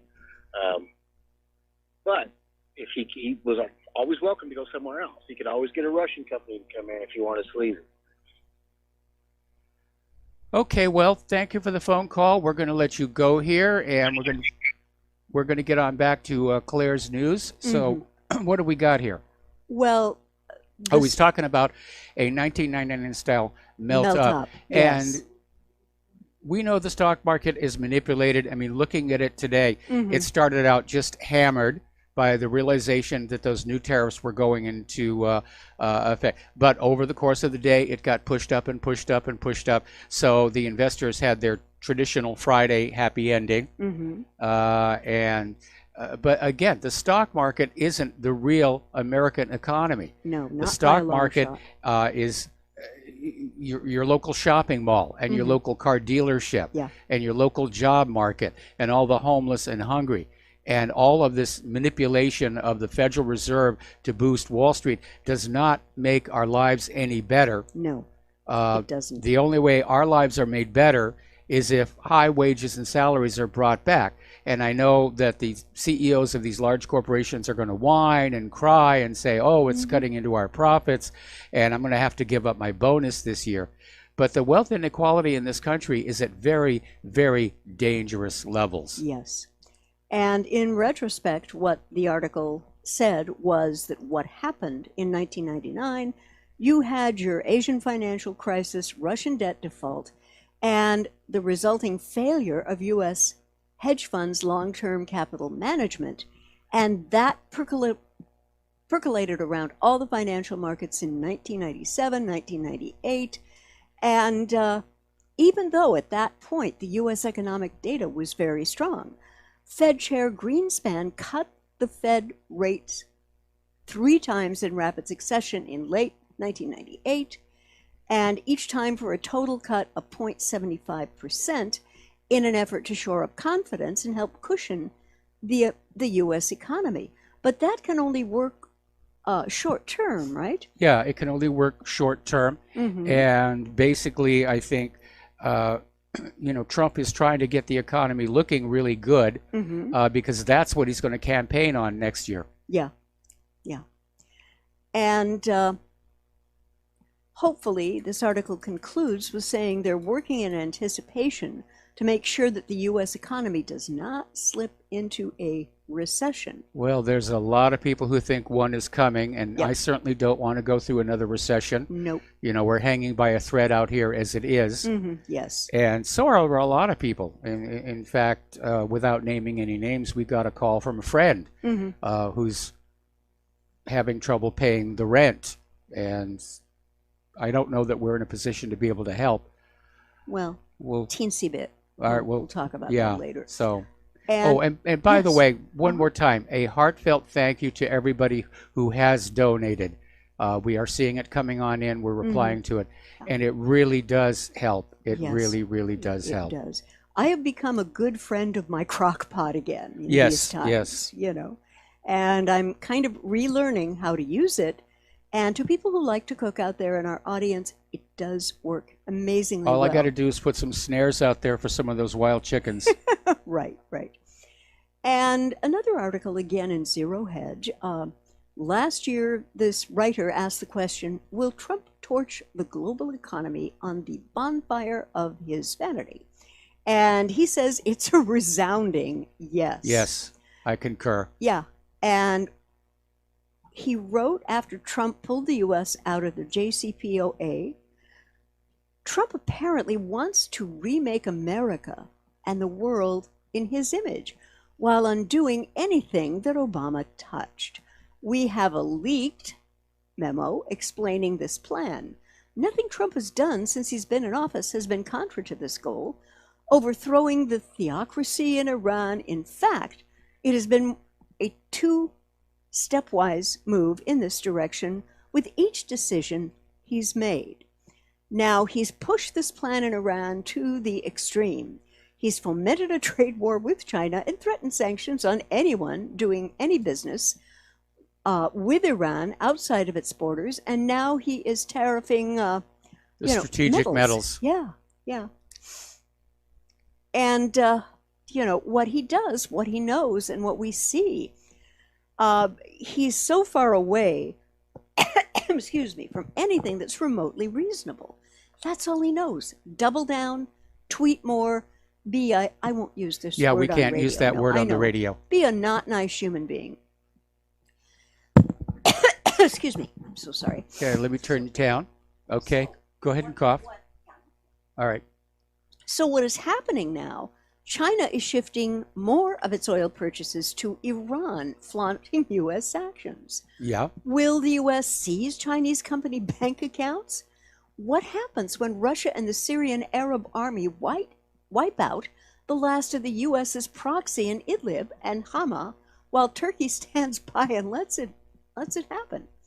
Back in 2017, when Trump was threatening fire and brimstone on North Korea to get them to the bargaining table, now it looks like Xi Jinping and Vlad Putin went along with it to try to get him some wins he needed to solidify his power in D.C.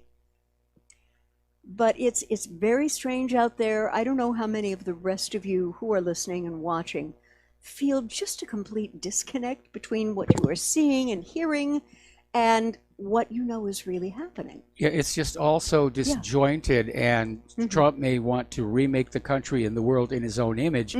I don't get a sense that he's got an image. I don't think he came into the White House with a real vision of what he wanted this country to be. And again, he won the election mostly because people just didn't like Hillary Clinton. Yeah.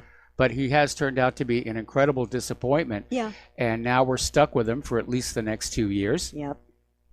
And I don't think we're going to get to the end of his term without being in a full-on global war. I mean, we're at a world war already when you look at how many countries the United States is operating in militarily.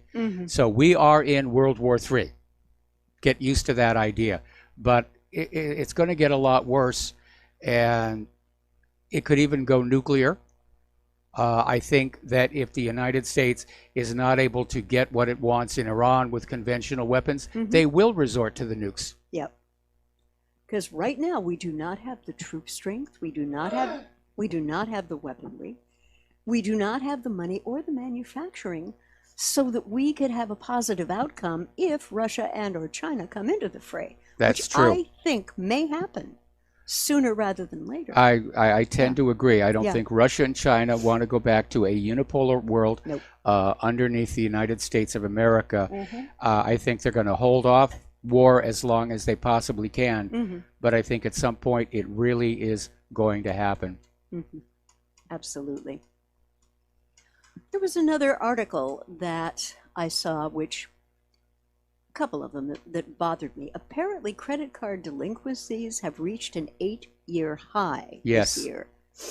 When people have to worry between paying their bills and eating, it's most likely a sign that the economy is not doing that well, and we have reached that point. Absolutely. People are having to resort to those credit cards just to survive, and that's a trap. Yeah.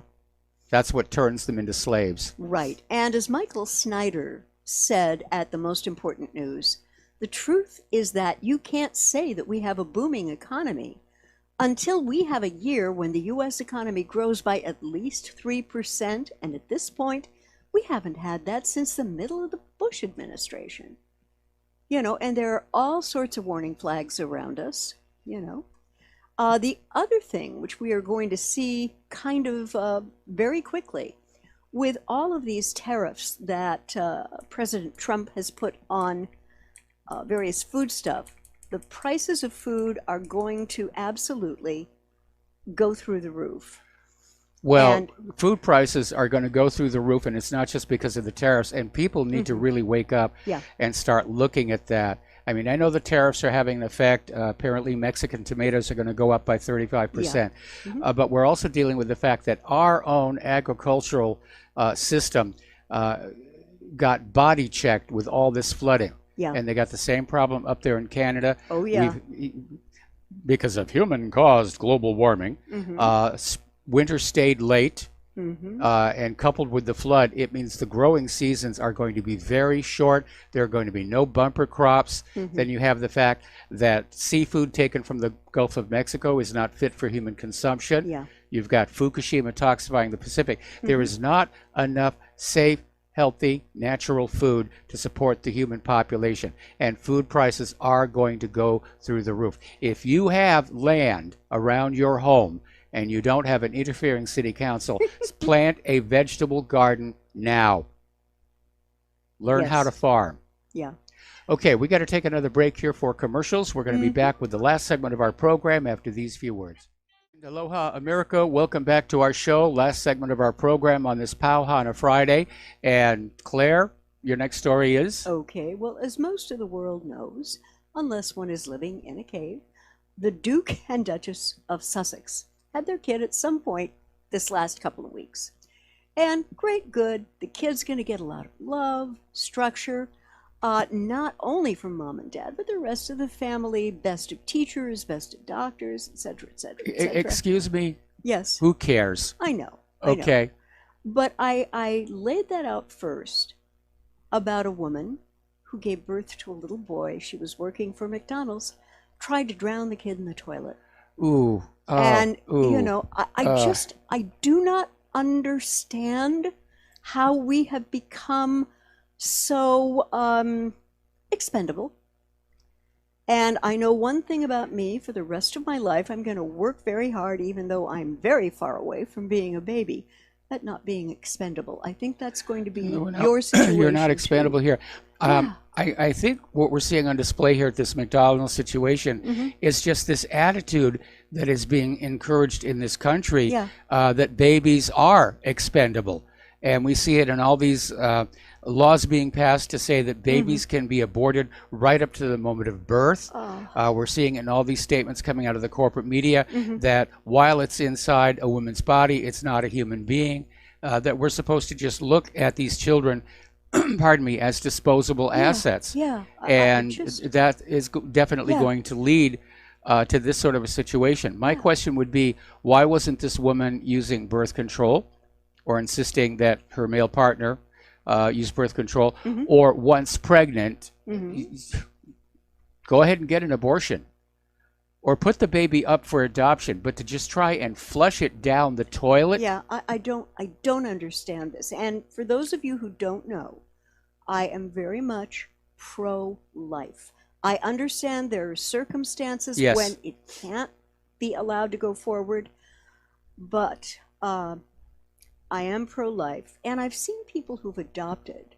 I knew a couple of gentlemen, a partnership in one of our local churches.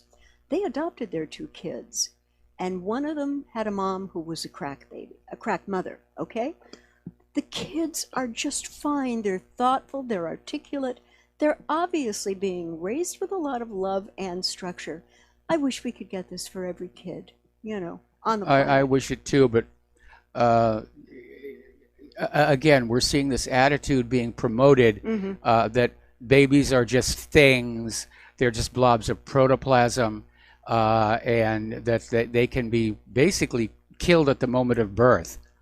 And it's amazing. There are these states trying to get these laws passed saying that if a baby does survive a late-term abortion, you treat it and you give it care and you keep it.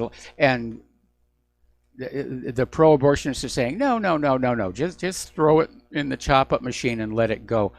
I mean, how insensitive and heartless and cruel is our society becoming? And that's when babies are looked at like that. And one thing I want to say, because I know we're close to the end of our time, I think any society should be judged by how it treats its most fragile. I would absolutely agree with that. And there is the music, so it's time for Claire and I to get on out of here.